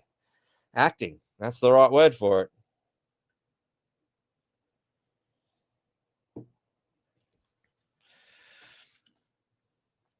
So anyway, Troy had a decency to respond. There is a video there for anybody who wants to watch it. You know, he's written his response. You know, I write to you in the capacity as Premier of Queensland. Oh, this is Premier. Dear Premier Christopher Foley, I write to you in your capacity as Premier of Queensland to raise serious concerns regarding the conduct of the Honourable Anne Leary MP, Minister for Local Government and Water. Oh, she's a Minister for Water too. Maybe I better send her a letter and ask her why they don't seem to have proper meterage for fluoride in this town. Anyway, relating to her use of confidential information obtained from the Crime and Corruption Commission in issuing a show cause notice dated 18th of September. They're worried about his emails, by God. This letter constitutes a formal request for you to stand down Minister Leary immediately and to initiate an independent investigation into her actions. These actions appear to contravene legal protections surrounding the CCC material, compromise the integrity of an ongoing investigation, and constitute political interference in breach of principles of natural justice and democratic governance. Now, I suppose this must be that heated response that they keep talking about. 1. Use of confidential CCC material. The minister's notice expressly cites reliance on documents provided by the CCC. These records have not been disclosed to me as the subject of the investigation and appear to remain the subject of an ongoing CCC inquiry. Interesting fact, isn't it? I like the way she was speaking about facts. I think it's very interesting that we've got some other facts to counter those facts. It is my understanding that material gathered by the CCC is protected by strict confidentiality provisions under Section 213 of the Crime and Corruption Act. I guess there's some more of that heated language that, you know, the bulletin was talking about. That CCC material cannot lawfully be disclosed to third parties or used for political purposes prior to the conclusion of an investigation and proper legal process. Wow. See, this is what I mean. Like, it's just a wonderful opportunity for us, we the people, to observe how our current state government is completely ballsing this up in their effort to try and get rid of one mayor who was democratically voted in. Or why not just let him do his job? They've conjured up this and dug themselves a new hole. And a next point, that I have not been charged with any offense or afforded any procedural access to this material in a judicial or independent context. So how is he supposed to respond to the alleged allegations in this? You know, he's been given the 14-day notice, you know, show cause notice. He has to respond to, but he hasn't got the material. Interesting. If the minister has received and used this material, it raises a strong prima facie case of unlawful disclosure and political misuse and potential interference with a CCC investigation. Very, very serious allegations that are coming here. It's more than just a heated email. attempt to entrap a democratically elected official by relying on confidential and untested Triple C material. The issue a show cause notice to issue a show cause notice under Section 120 of the Local Government Act 2009. The minister has attempted to initiate punitive action without due process. This conduct gives rise to an appearance of political entrapment, a breach of the principle of procedural fairness, a potential misuse of office for political ends. It is improper and potentially unlawful for a minister to use Triple C material gathered under the authority of an integrity body as the basis of recovering an elected official without independent review or legal determination. Your obligation as Premier, you have a constitutional and ethical obligation to uphold the rule of law. And considering this is a game of lawfare, holding the rule of law would be a very wise move. Ensure lawful governance and protect the public interest from ministerial overreach. I'm inclined to believe this is very accurate. You also have a duty to defend Queensland's independent integrity institutions from political misuse. In a light of these events, I urge you to immediately stand down the Honourable Anne Lee MP pending an independent investigation. So now that seems fair and reasonable to me because that's what they've done to him. And I love this because what Troy's done here is what I constantly refer to as mirror magic. You know, it's like, well, do unto others as they have done unto you in this case. You know, he's tried to make peace at every turn, as far as I understand it. He's tried to work with his fellow man, but his fellow man continuously attacks and attacks. And I mean, at the end of the day, when you're being attacked, one must defend themselves. And a reasonable force that has been applied, returned, mirror magic, seems reasonable to me. I think this is a wonderful move, and I totally support Troy and what he's doing because at the end of the day, if they can do that to him, he should be able to do it to them. If they can make wild allegations, well, this is not a wild allegation. This is, hang on, this is what you've done. you want to criticize the man for doing something and then do it yourself. Wow, insane. So, but conclusion, let's just get to the point. For the reasons set out above, I respectfully request that you take immediate steps to uphold public trust and ministerial accountability. Failure to act may not only undermine confidence in your leadership, yes, it certainly is, but also risk reputational damage to the integrity of institutions Queensland relies upon. I am available for your convenience to provide further information or clarification. Troy Thompson. So good job, Troy. I think that's marvelous, and it's wow, tit for tat. At the end of the day, this is what they've done. You know, so I mean, the rumor mill's been kicking. I'm hearing a few people making statements as well that apparently other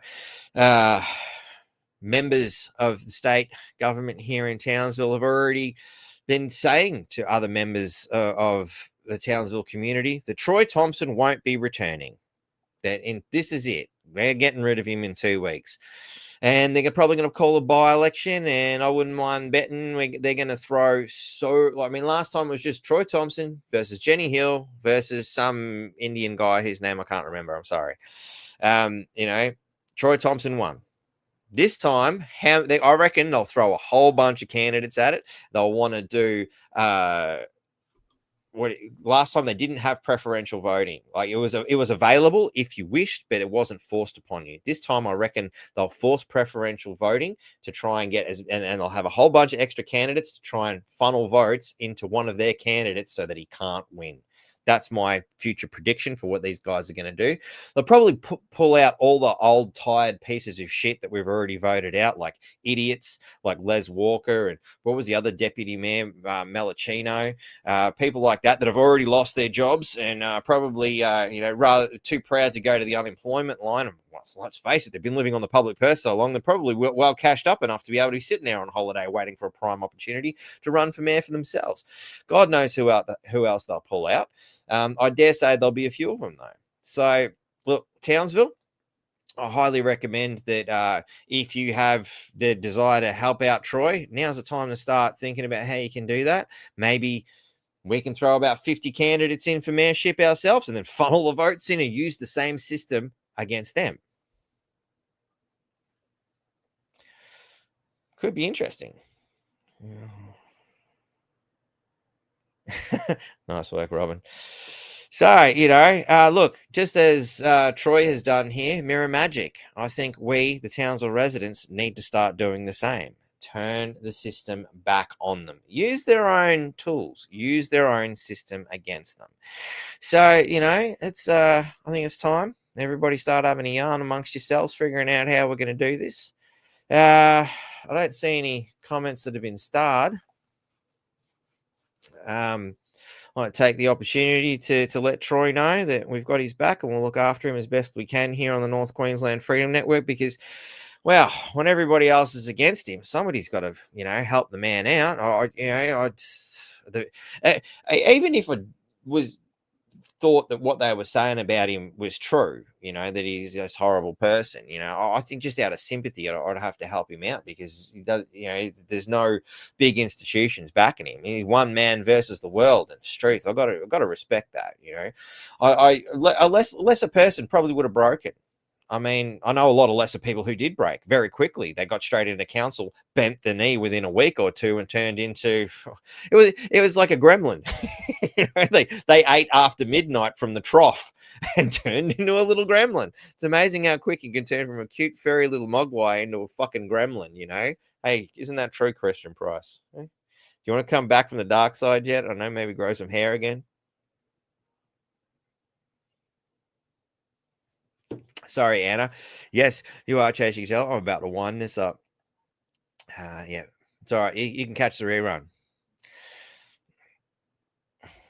Yeah, defund them. That could be a thing. It's one of the things we noticed that, due to public outrage, one of the things they fear the most is massive rate refusal. Could you imagine if everybody in Townsville just said, no more. We're cutting you off.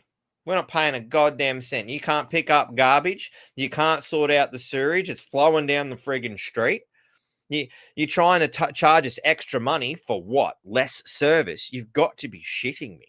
No, I think we need a full-blown political demonstration against the council in this town. Full-blown. Because everything that's happened regarding our council and the complete deprivation of services has happened while Troy Thompson has been suspended. That means it falls squarely on the shoulders of the other 10 idiots that are still in there. They cannot organise a piss on a brewery. Speaking of which, I'd also like to state that this is the North Queensland Freedom Network. This is the pub for the evening, and I don't believe any of it has passed the pub test today, except for Troy Thompson's work. I think he's the only one out of all this that seems to have made any bloody sense. So, without further ado, I think we'll wrap this one up. Things didn't really work out the way I planned today, but hey, look. It's amazing what you can make up in 10 minutes when you realize things ain't working the way you wanted it to. Anyway, hope you're all having a good one out there. Sunday, we've got Heidi Ward coming back on at 11 o'clock, I believe we've got happening. She's got some interesting tales from the courtroom for us. Vote 1, boycott Townsville City Hall, get them all sacked. Totally agree. The whole lot should go. They want to call a by-election, do it for the whole council. Get rid of the lot. And I want to see an investigation. I want to see all the paperwork gone through. They keep talking about, we want to be transparent. Cool, show us the books. Where's all this money going? You reaping thousands and thousands of dollars out of the pockets of every Townsvillian who owns a home here. And even if you don't own a home, you're paying rent. That part of that rent is going into the rates. All right, so we're all paying. We're all paying for these assholes to do fuck all. Their job is not being done. They are just eating out of the trough themselves. So I shared a video you might want to share, Benny, up to you though. Where did you share it, mate? Did you send that? Send it to my email, man. Where is my email? I thought I already opened that up today.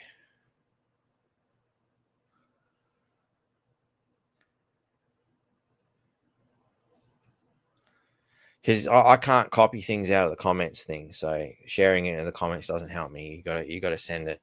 Oh, yep. TQ2 reposted video. Has just reposted your video. He just reposted my own video, by the look of it. Yep. Watch and share. Cool. Thank you. Is that what you were saying? You reposted my video? Oh. Yeah, no. T2, man, you send it to my email, dude. NQ Freedom Network at protonmail.com. That's the best way to get a hold of me, ladies and gentlemen. Just drop me a line. And I want to emphasize a point, a question that was made the other day, what do we do? If you're asking that question, you're still waiting for somebody to help you, got to start taking ownership of your own sovereignty, of your own personal mind, body, soul. Stop looking to the sky for a friggin' answer, look within yourself. And once you've done that and you figured out, all right, hey, this is who I am, this is what I want to do, drop me a line at the NQ Freedom Network at protonmail.com, and then we can talk about how I can help you, because that's what I did, was create this network to help you so we can help everyone. That's the whole idea of this. This isn't my network. It's just something I'm the custodian of. It's your network. Use it. Come on. Maybe you want to step up and attempt to be the next mayor. Why not? I have a feeling that that's what's coming. I dare say they've been plotting and planning this behind closed doors for quite some time, and you watch how quick they're going to come out with a whole bunch of candidates. Probably already got the flyers prepped, ready to go. These guys, are nothing if not meticulous when they finally get their shit together. It's taken them a whole year to get this shit together, by the way. What do we do? I don't know. Or I reckon they've probably been screaming, what do we do? How do we get rid of Troy Thompson? No! They've been working on this for a long bloody time. But it's all right. We'll just copy and paste. She'll be right. 15 years of Christmas. Nice. Start a new movement to end all councils. If they want validity, then they must serve the constituents. All the governments. This should be, it doesn't matter whether it's local, state, federal. If you are not serving the people, then, and let's tie it back to the UFO scenario. If the story is true that, people from above came and offered us free energy, free medicine, things that would help advance the human race, stop us fighting and poverty and all this other stuff. This could have been solved 70, 80, bloody 90 odd years ago. One asshole got to make that decision. I've got a problem with the aliens for not coming and talking to the rest of us. Why didn't we get to vote on that? Why don't we get to vote on that? To me, there's only one solution, one answer to that, because we're living in a dictatorship. If one person can make that decision, that's a dictatorship. That's my perspective. Tell me, am I getting it wrong?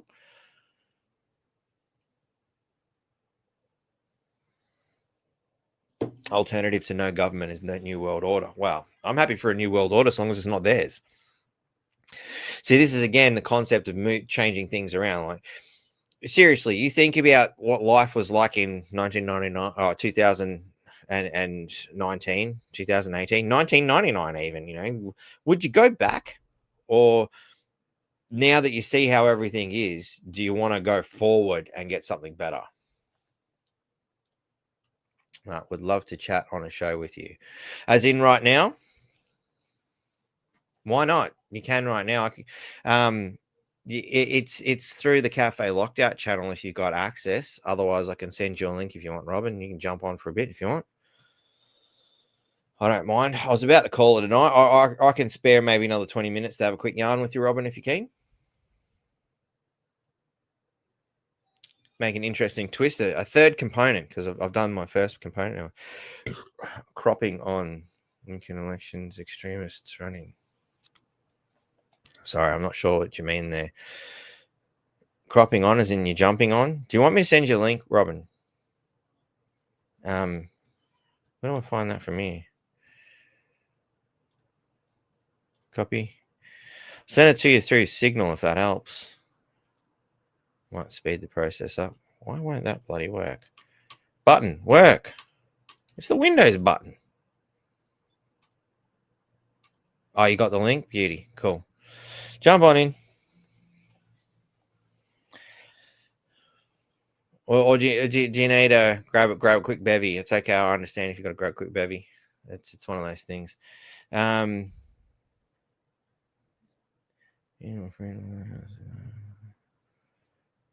Ah, cool. Well, while we're waiting for Robin, hey, maybe aliens will land and sort all our economic problems out and none of this crap will matter. But there's a 7 free day trial of Gaia network in the description if you're interested, or you can email me for the link. You can try stuff on Stake. I tell you what, the American market's been doing better than the Australian market this week. I've been a bit disappointed. There was a few moments there last week where I thought, I should sell this and sell this and sell that. Fucking should have. But anyway, that's what you get for second guessing yourself. Don't forget to check out my mate Darren's work at Constitution Watch. He's always got some good information. Actually, I haven't spoke this for a little while, and I'm going to catch up with the Indigenous soon, and hopefully we're going to sort out how we're going to actually do this documentary. The GoFundMe has not reached its target, but you know what? I need to do it anyway. I've got enough footage there. It's got to happen. What I really need, though, is time. That's my big problem. You know, I've worked for 12 days straight. Tomorrow will be 13 days straight, and I get a day off on Sunday. Yay, me. And guess what? I'm going to do a podcast, you know. Don't forget to give send goes for the lovely doctors that are doing their best to fight for our right to bodily autonomy. Wonderful work. Of course, we've got the 10 free dollars at Bitcoin when you transfer your first lot of money at CoinSpot using this reference code REFJGWDH3, also available in the description of the video. The Solemn League and Covenant at gmail.com is where you want to email your stuff to Jackie. You know, she's doing some great work from a certain point of view. I know not everybody agrees with her. Didge actually contacted me during the week. You know, he's more focused on, well, Indigenous tribes here actually have sovereignty and they've never ceded their sovereignty, which is a valid point. But, you know, until they do cede that sovereignty, you know, the system we have in place must play out. So that's kind of the way I look at it, as much as I agree. And we're going to get Didge on. I think next week was the plan. Didge is going to come and have a bit of a yarn. He's got some things he reached out to, he wanted to discuss with me. So I won't get into it too deeply. But my standpoint on the, you know, is it black fella land or white fella land? Look, at the end of the day, we have a system of government that's currently in place that affects the entirety of Australia. Yeah. When the black fellas, and hopefully they do, come together and cede that sovereignty as a united front that can encompass that, I think they've got a winning system. But at the end of the day, they don't seem to get along with each other any more than we do. So we'll have to wait and see how all this plays out. Anything's got to be better than where we're at, except for the Doomsday NWA stuff. That stuff can get fucked.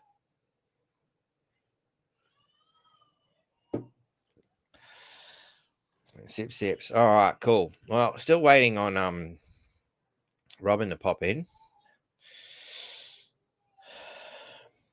While we're at it, let's address a little bit of climate change for a bit of a laugh, and let's have a look at my favorite piece of RoboCop 2 advertising material. They say 20 seconds in the California sunshine is too much these days. Ever since we lost the ozone layer. But that was before Sunblock 5000. Just apply a pint to your body and you're good for hours. See you by the pool.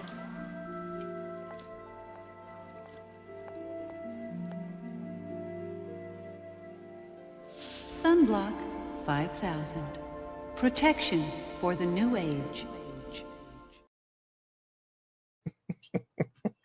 I'll never stop laughing at that. Climate change solved by RoboCop. One of the funniest things I've ever seen in television. Anyway, Robin's with us. How are you, Robin? Hello, how are you? Oh, God. Not too bad, thanks. Not too bad. How are you going? Not too bad. You You need to push that back. Yep, No? there you go. Yeah, You can seem a hear little bit that uncomfortable. better? Sorry, didn't mean to make you uncomfortable. Sips. Look, Martin just made a very valid comment about start a new movement to end all councils. If they want validity, then they must serve the constituents.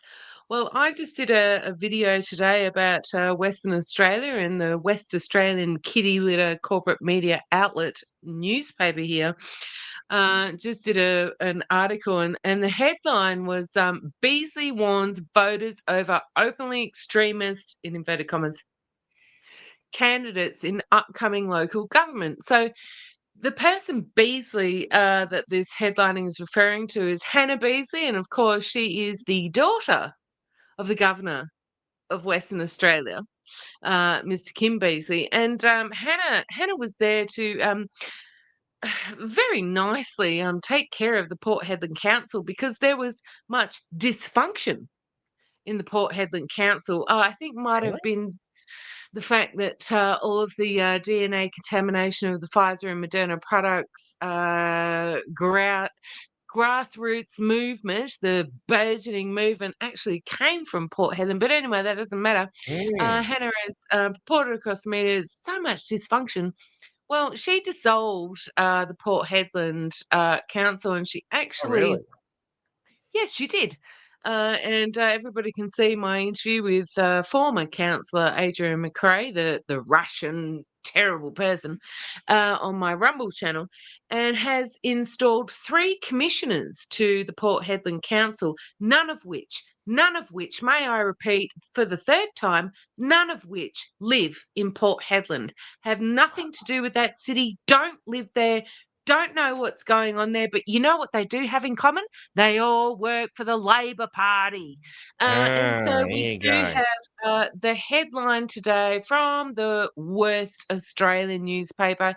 Beazley warns voters over openly extremist candidates in upcoming local elections. Now, Mark, you know what's really interesting? We do have the local elections coming up with all the councils, and overly extremists, in inverted commas, be careful. Hannah Beazley, the daughter of the governor of Western Australia, Did they Kim specify Beazley, is what warning kind of everyone. overly extremist though? Like, are we talking about like grainy why extremists? still Are be we talking careful? about Muslim extremists? Are we talking about Jewish extremists, or only the Nazi, the very naughty Nazi right wing extremists? Well, I don't even think it would be Nazi right-wing extremists. I would just think it's people that would like to go to their local government elections, which we have in every council and every shire across Australia, but we're talking about Western Australia, and then vote for the people who they actually want to vote for. And you know what? You know what's extraordinary about this council election, like we had in the previous one as well, we had a lot of liberty lovers. You know, they might be classed as part of Freedom. the resistance in Western Australia. So what is Miss Hannah Beazley coming out and say? Openly extremist candidates. I mean, you've got to be fucking kidding me. And I'm not going to censor my speech right now. And Martin is right. I go along the lines of what Martin has said, and this is where local government is really important, because you know why Hannah Beazley has come out and said openly extremists, you need to be careful, is because the Labor Party is shooting themselves. They know everybody's waking up to what they're doing, and so they've got to come out with the same rhetoric they spew from the chamber, that place in Canberra, talking about cookers, extremists, all these sorts of things. And so what have they got? Labor Party executive Miss Hannah Beazley coming out and say, watch out for those extremists for the local government elections. Be careful, don't vote them in. Why?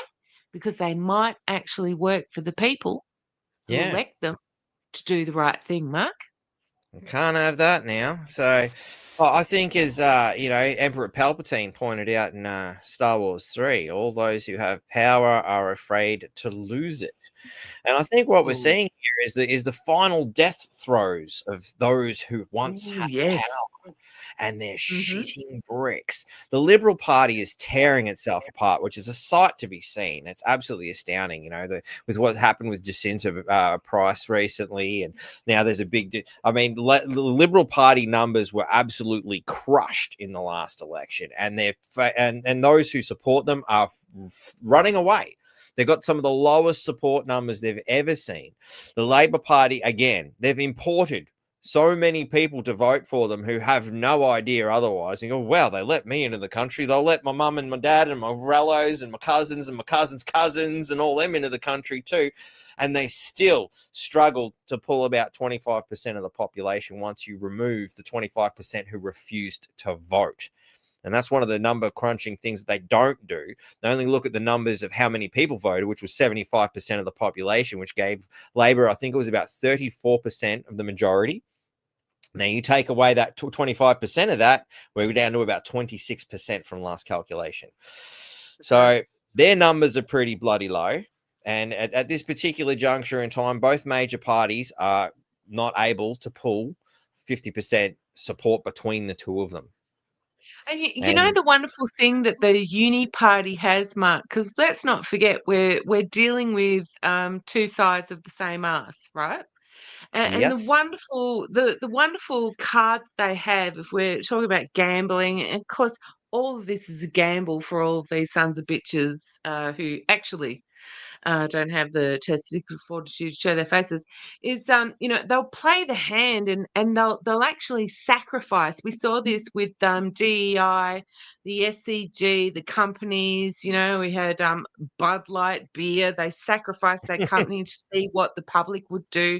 They're doing the exact same thing right now. Between the Liberal and Labor parties, and we can see the Liberals actually being sacrificed, and they're doing exactly the same thing right now. And the only hand that they have in Western Australia, well, it's two. One is that nobody watches Western Australia because who gives a fuck? Everything happens on the East Coast, right? I'm not shitting on people in the East. It is a matter of fact. Nobody cares about Western Australia, right? So they can test all these things out. First point. Second point is they're throwing this hand out where they know deep within themselves we have a number of many significant people that are going to run, and they know they're going to win. So what option do they have to go to the pejoratives? The pejoratives, cook it. We just had Jim Chalmer, but Jim Chalmer, what an appropriate name. Jim Chalmer. Oh, the Liberal Party is not run by anybody, the cookers and blah, blah, blah, blah. Well, that's what they're doing right now. They're throwing it out and they're saying, oh, you can't vote for anybody in local government because they're all a bunch of extremists, everybody. So that's their last option. And once again, Western Australia is the petri dishes. Let's see how much of this bullshit the people will absorb, so much to sway the votes that we cannot get enough people with a moral compass and a thinking brain elected into their councils. And more to the point, what Martin was saying, do we need to start more councils? Different councils? I don't know. I've missed the exact quote. Start a new movement to end all councils. Yes, Martin, I like that. How do we do that? Like some more information, but we can most definitely see that the Labor Party is on the back foot. They're doubling down and they're shitting their pants. They're shitting their pants, Mark. Yeah, I totally agree. I mean that's what we're seeing here. Like I think they're trying to scare people. And as I was saying, the same situation that's happened there at Port Hedland's happened here in Townsville. And at the end of the day, I don't think anybody even knew much about Townsville until suddenly we voted for the wrong mayor. Us naughty Townsvillians, our naughty people. How dare you vote for the wrong mayor? He wasn't supposed to win. They didn't see it coming. And that's what's really pissed them off the most, is like they were so sure of themselves. They were so sure of their control of the system that they couldn't believe that they suddenly lost what the hell had happened.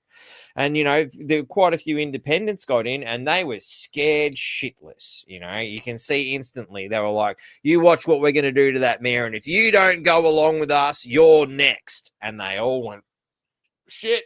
Where's my balls? Oh, here you go. Take them, please, Anne-Marie Greeny. Can I put my balls in your handbag, please? I like this paycheck and this cushy job and all the benefits that go with us, like being able to go to the Cowboys and sit up in the top knobs area and get the drinks and all the rest for free. Yeah, well, I don't want to lose that, So they've gone along with it.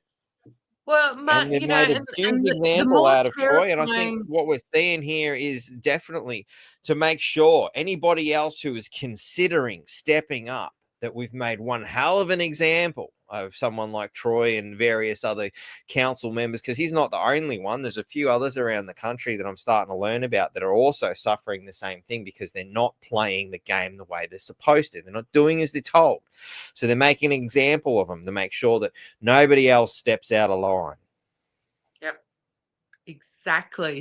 Exactly on point. And that was what I was just going to say about Western Australia.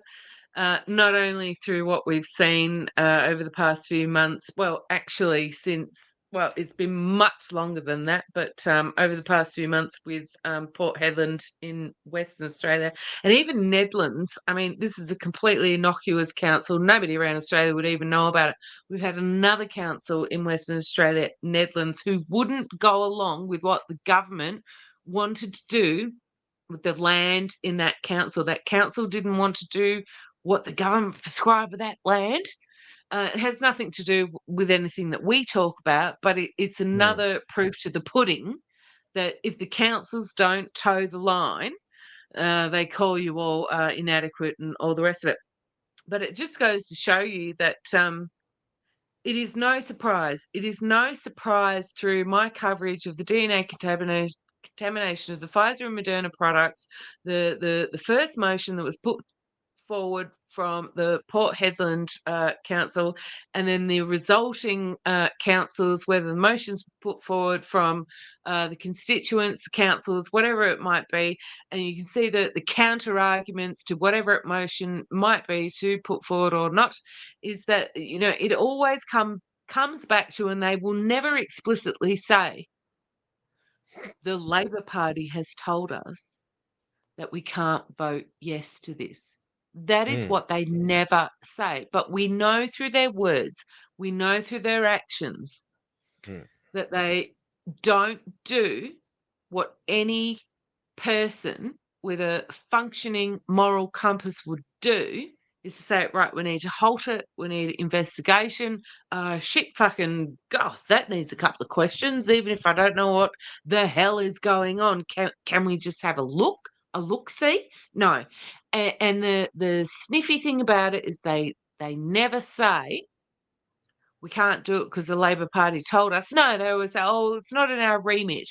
Or, we won't get the continued funding that we need for the next year of all this sort of bullshit. But everybody knows, every single person knows that behind all of those words, what they're actually saying is the Labor Party has told us that we have to say no.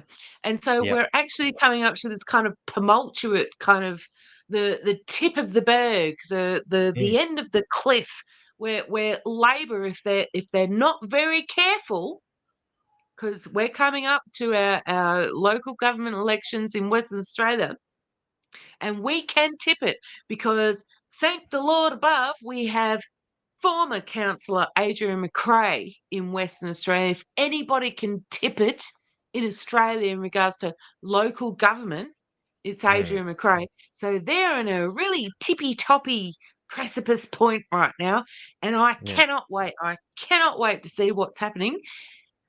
Now we've got Hannah saying, oh, we've got extremists. Don't vote for the extremists, Mark. We've got a bunch of extremists. That shows you they're scared, which is great, which, again, it's like, well, we've already won. We just got to play it out. And when I say, hey, we've already won, that doesn't mean go down and hang your feet in the pool, crack a tinny just yet. We've still got to go through the motions, Don't go down to the beach and wait for the aliens to land just yet. They're not here, We've still got to get our shit together. We still have to make the conscious decision to keep going forwards. Everybody, all hands on deck. I've got to interject, right? You know what's really interesting is these people have all of the wanky think tanks, and they've sat around for decades planning this stuff, right? We know this. Yeah. And we've got them by the balls right now, because you can see them doubling down, they're panicking. And we've never sat around in wanky think tanks for decades planning this out. And we've got them like this right now. That's how fucking useful these idiots are. Fucking useless. I mean, for God's sake. We've just got to stay relentless, be persistent, make sure we turn our information into ammunition. And I know that's wanky, but it means you inform yourself. You make Yeah. sure whatever it is you're interested in, you make sure you inform yourself and you keep going. Don't you dare stop. Mm. None of us should stop, and we just Yeah. keep going Of because course. we are actually winning. Oh, bloody oath. And the fact that we just happily come out and have these conversations, it's loose, it's raw, we're making it up as we go along. There's no friggin' plan. And they No, can't deal with that. And no. especially because I think in a lot of ways they're used to such a very coordinated game of chess. But we've come in and it's just a strategies they've never seen, and every piece is doing its own thing.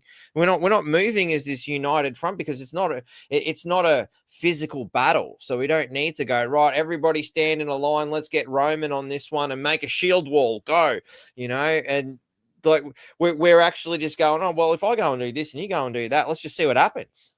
And they're like, holy shit, we never thought of that. What do we do?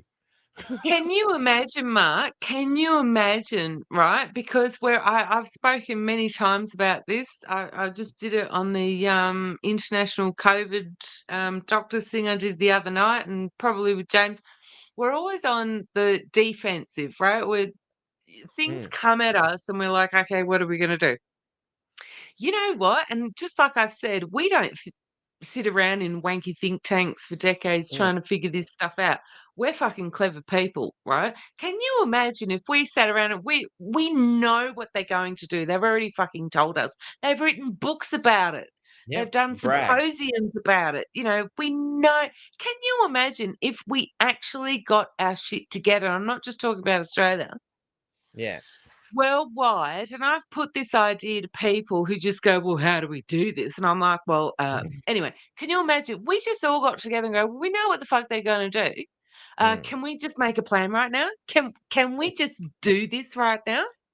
What I I find think it would frustrating be though is pretty. exactly what you were just saying there, where people are just like, so how do we do that? Again, it's like you're bending the knee, you're waiting for somebody to tell you what to do. There's the No. first problem. We can't Yeah. advance into true freedom, into a truly evolved state of humanity, while we're continuously saying, what do we No. do? You're looking for No. another leader. Wrong. No, we don't want No. leaders. We don't need leaders. We need to stand in our own sovereignty and No. just be decent human beings to one another. Just be neighborly. I mean, for how many centuries, thousands of years, did humanity just wander around in groups, going, "Yeah, okay, old mate needs a hand, lift him up, help him out, oh, the kids need to learn something quick, teach them." You just do it. You don't need a plan. We Exactly. don't need a rule book. No, and this is what has been discombobulating my mind for the longest time. I'm like, we know what they're going to do. They're telling us what they're going to. They've written, like I've just said, Mm, they've written books about it. They do shows about it. They go and do TED talks about it. All these sorts of mm, things. We get the right people. I'm not talking about Australia. I mean, why hasn't this happened already, Mark? mm, That we just go, okay, we're done with acting defensively. We just make a plan and then we just go, well, fuck you all. And we mm, just do this because everybody else will support it. They know mm, there's no egos, no any of that bullshit. Everybody just wants to fucking get on with their life and make sure that they have a good life. More importantly, their children and their grandchildren have a wonderful life. It's really not rocket science, actually. mm, It's really not rocket science. So I don't know. Does mm, it take somebody from the middle of the bush in Western Australia to just go, hey, dickheads, can we just sort this out and do a collaboration worldwide to just get the information out there, at least at a bare minimum? I'm not saying I can change the world. I mean, just get the information out there at a bare minimum, and a coordinated process. I mean, mm, it's one thing. Here we see this is a meeting that we would have in one of those wanky think tanks. It's one thing to mm, get information out there with all the different podcasts and everything that does. We all do that in our own way, which is very informative to the public. We have to make other plans to make other things happen. And it's really not that difficult. I don't Mm. know why it hasn't happened before, Mark. I Well, it don't doesn't know. take a great deal. And I think that's what was really effective here in Townsville, getting Troy Thompson and a couple of the other independents, elected, who have since subsequently turned their back on everybody who helped them. I put it down to fear. It's sad, but I won't go into that too much because I harp on about it too much. But what was really effective was it really was a group of about 20 or 30 people who worked really hard to make sure that we weren't going to let them cook the books. Well, once the election was pretty much won, they paused all the voting. And they kept trying to tell the scrutineers, you don't need to turn up this day. You don't need to turn up that day. But they turned up anyway. And they sat there from 9 till 5, whether they did something or not, and just watched to make sure they didn't touch those fucking votes. That really pissed them off. I don't think they expected something so simple. 20, 30 people. It wasn't much. But it was enough because they didn't expect it. And it's so simple. Yeah. It doesn't take a lot of people. But you've just got to be dedicated.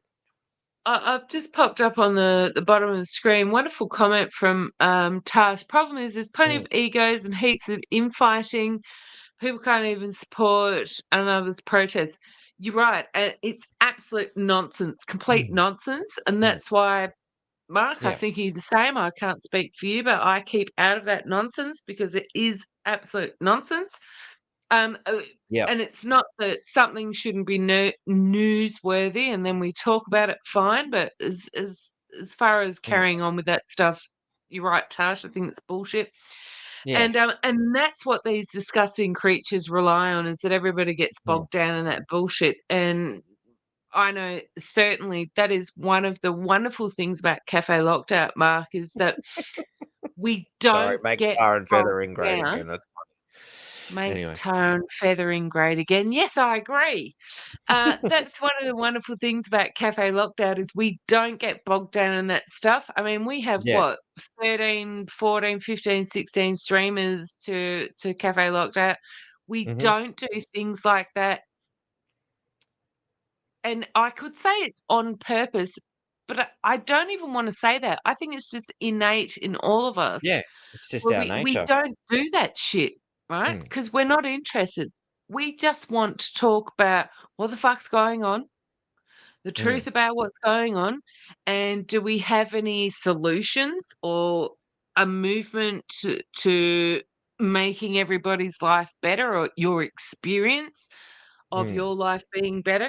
That's what we do. We don't buy into that bullshit. I think, yeah, absolutely, Tosh. That is one of the really detrimental things that we face. We have to just ignore it. That's what I really like about Cafe Locked Out. And on top of it, that's one of the things these wanky think tanks sit around and go, well, they'll just fight with each other and they'll eat each other alive. Don't worry about it. Well, we are better than that.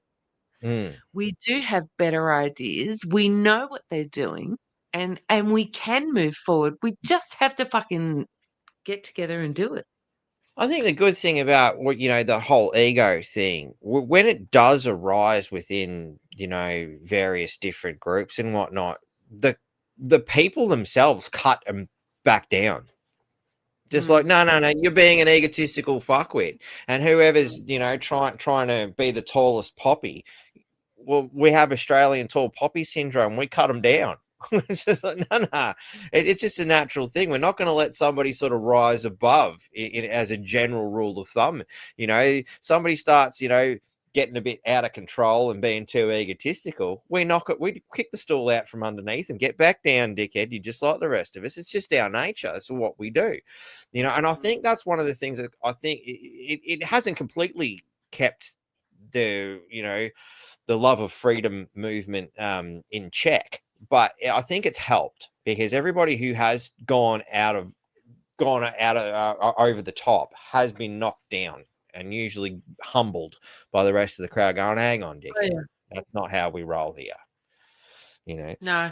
It's a great a question from Martin. Robin, will you be running as a candidate for your local council? Elaborate if you can, please. Absolutely not.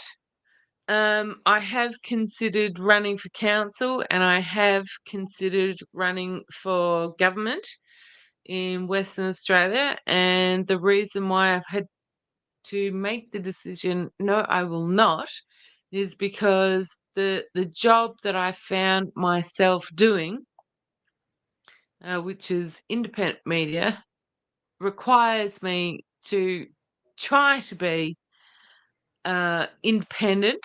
And if I find myself, and if anybody looks at the requirements, especially when you are voted into being a councillor, there are certain restrictions on your speech. Yep. And if anybody's looked into it, you know what I'm talking about. Yes, I do. And so as soon as I realised that is part of being a councillor, that does not suit me at all. Even though I would like to serve the public in the best way that I can, I most definitely know it is not in a councillor role, because Well, I'm as censored. when discussing with what's going on with Troy Thompson, like, at the end of the day, everything they're tearing him into is just a couple of things that he said, or even a heated email. Like, they're nitpicking bullshit. It is ridiculous, and people like us have let fly so many times on these podcasts that we wouldn't even make it to the ballot box before they shut us down for the free speech that we've already exercised. So as much as I entertain the idea, because it'd be absolutely hilarious, and if I did do it myself, I tell you what, it'd be a show the likes of which they have never seen and they've never thought of. God, I Mark, pitched the idea once to One Nation, because One Nation actually asked me to step up several years ago. And I said to him, well, if I was going to do it, this is how I would do it. And I explained it to Malcolm Roberts and his offsider at the time, and they've gone, I don't think that's best for the public. I'm like, you mean it's not good for the image of your party? Do you speak your mind too much, Mark? Is that the thing? You I just wasn't. talk. No, it wasn't just that. It was the way I pitched the advertising campaign, and I Well, don't can want I to ruin chuck it, something really up here right now, just to interject? so I With might do the it one day. Australian Council, the Aligned Council of Australia, did you see this? They had a vote of no confidence and chucked Johnny Larder out of the Aligned Council of Australia. I don't want Oh, to really? talk about it. I just want to say it. They Okay, have. you'll have to shoot me something on that in an email or something. I'm not aware of it. As I was just saying earlier, I've been working for 12 days straight. Tomorrow will be 13 days straight, and I'll be lucky enough to have a day off on Sunday, and I'll be doing a podcast. So it's everybody out there who's like, what can I do? Wow, when you worked as hard as that, you have the right to ask that question. Actually, you won't need to, because you've filled every moment of your time as I do. And that's the thing. You're If an you've got amazing time to person. stop there and go, what do I do? You haven't filled your time wisely enough. Exactly. You're an amazing human being. I appreciate you letting me join you. I'm going to go away so you can say goodbye to your audience. And No I worries. appreciate everything you do. And I tell you what, when I come on Friday night and I see you talk, and it's like a Tuesday night with the WTF boys. I just get like this relief in my body. Like I can have a laugh. I can listen to some topical items, and you bring your guests on. I have a total release of the whole week. I thank you so much, Mark. You do a fantastic job. Thank you very much. It's very kind of you to say. And when I get the opportunity to watch you while I'm in the truck and stuff, I always get a good chuckle and a laugh too, and find myself informed about things I don't always see, because you are on the other side of over the other side of the country, and it's always good to see the perspective of what's going on, because I love you, and that you say goodbye to your eastern audience. southern corner is definitely dominates the mainstream media. Go Cafe Locked Out. Michael is a legend. I love you, Mark. Yep. I'll say bye. See ya. No worries. Thank you. You have a good one. Thanks for popping in. All right, ladies and gentlemen, it's amazing what we can do when we make it up as we go along. All sorts of crazy things happen, and that is freedom. Just letting things happen. You don't have to plan it. You don't have to do anything else other than I invite the universe in to do good things and then see what the universe conjures up for you. You never know. You never know. It's amazing how often, as I pointed out just earlier with the 222, while talking about something completely unrelated, these messages from the universe just give you a little pat on the back every now and then and let you know you're doing the right thing. Just keep going. Be random. Be chaos, because they can't predict it. And it scares the fucking shit out of them. It's so much fun, laugh about it. I don't need to take this shit seriously. I don't care. I mean, let's think about it. What's the alternative? Bend over and die and be miserable about it? No, let's have fun and make their lives hard. Be a spanner in the works. Any way you can. Love the use of the alien. Thank you very much, T2. That's it. Well, we've been alienated, and they're trying to alienate us again. So the alien topic works really well. And look at me, just weaving ideas and concepts in as I make it up as I go along. With my final dredge of a sip, I bid thee farewell, good people. You know what to do. Go and look in that mirror. Look deep into the eyes and ask yourself, what can I do to be the best human being I can be? And that's what you need to do. Have a good one.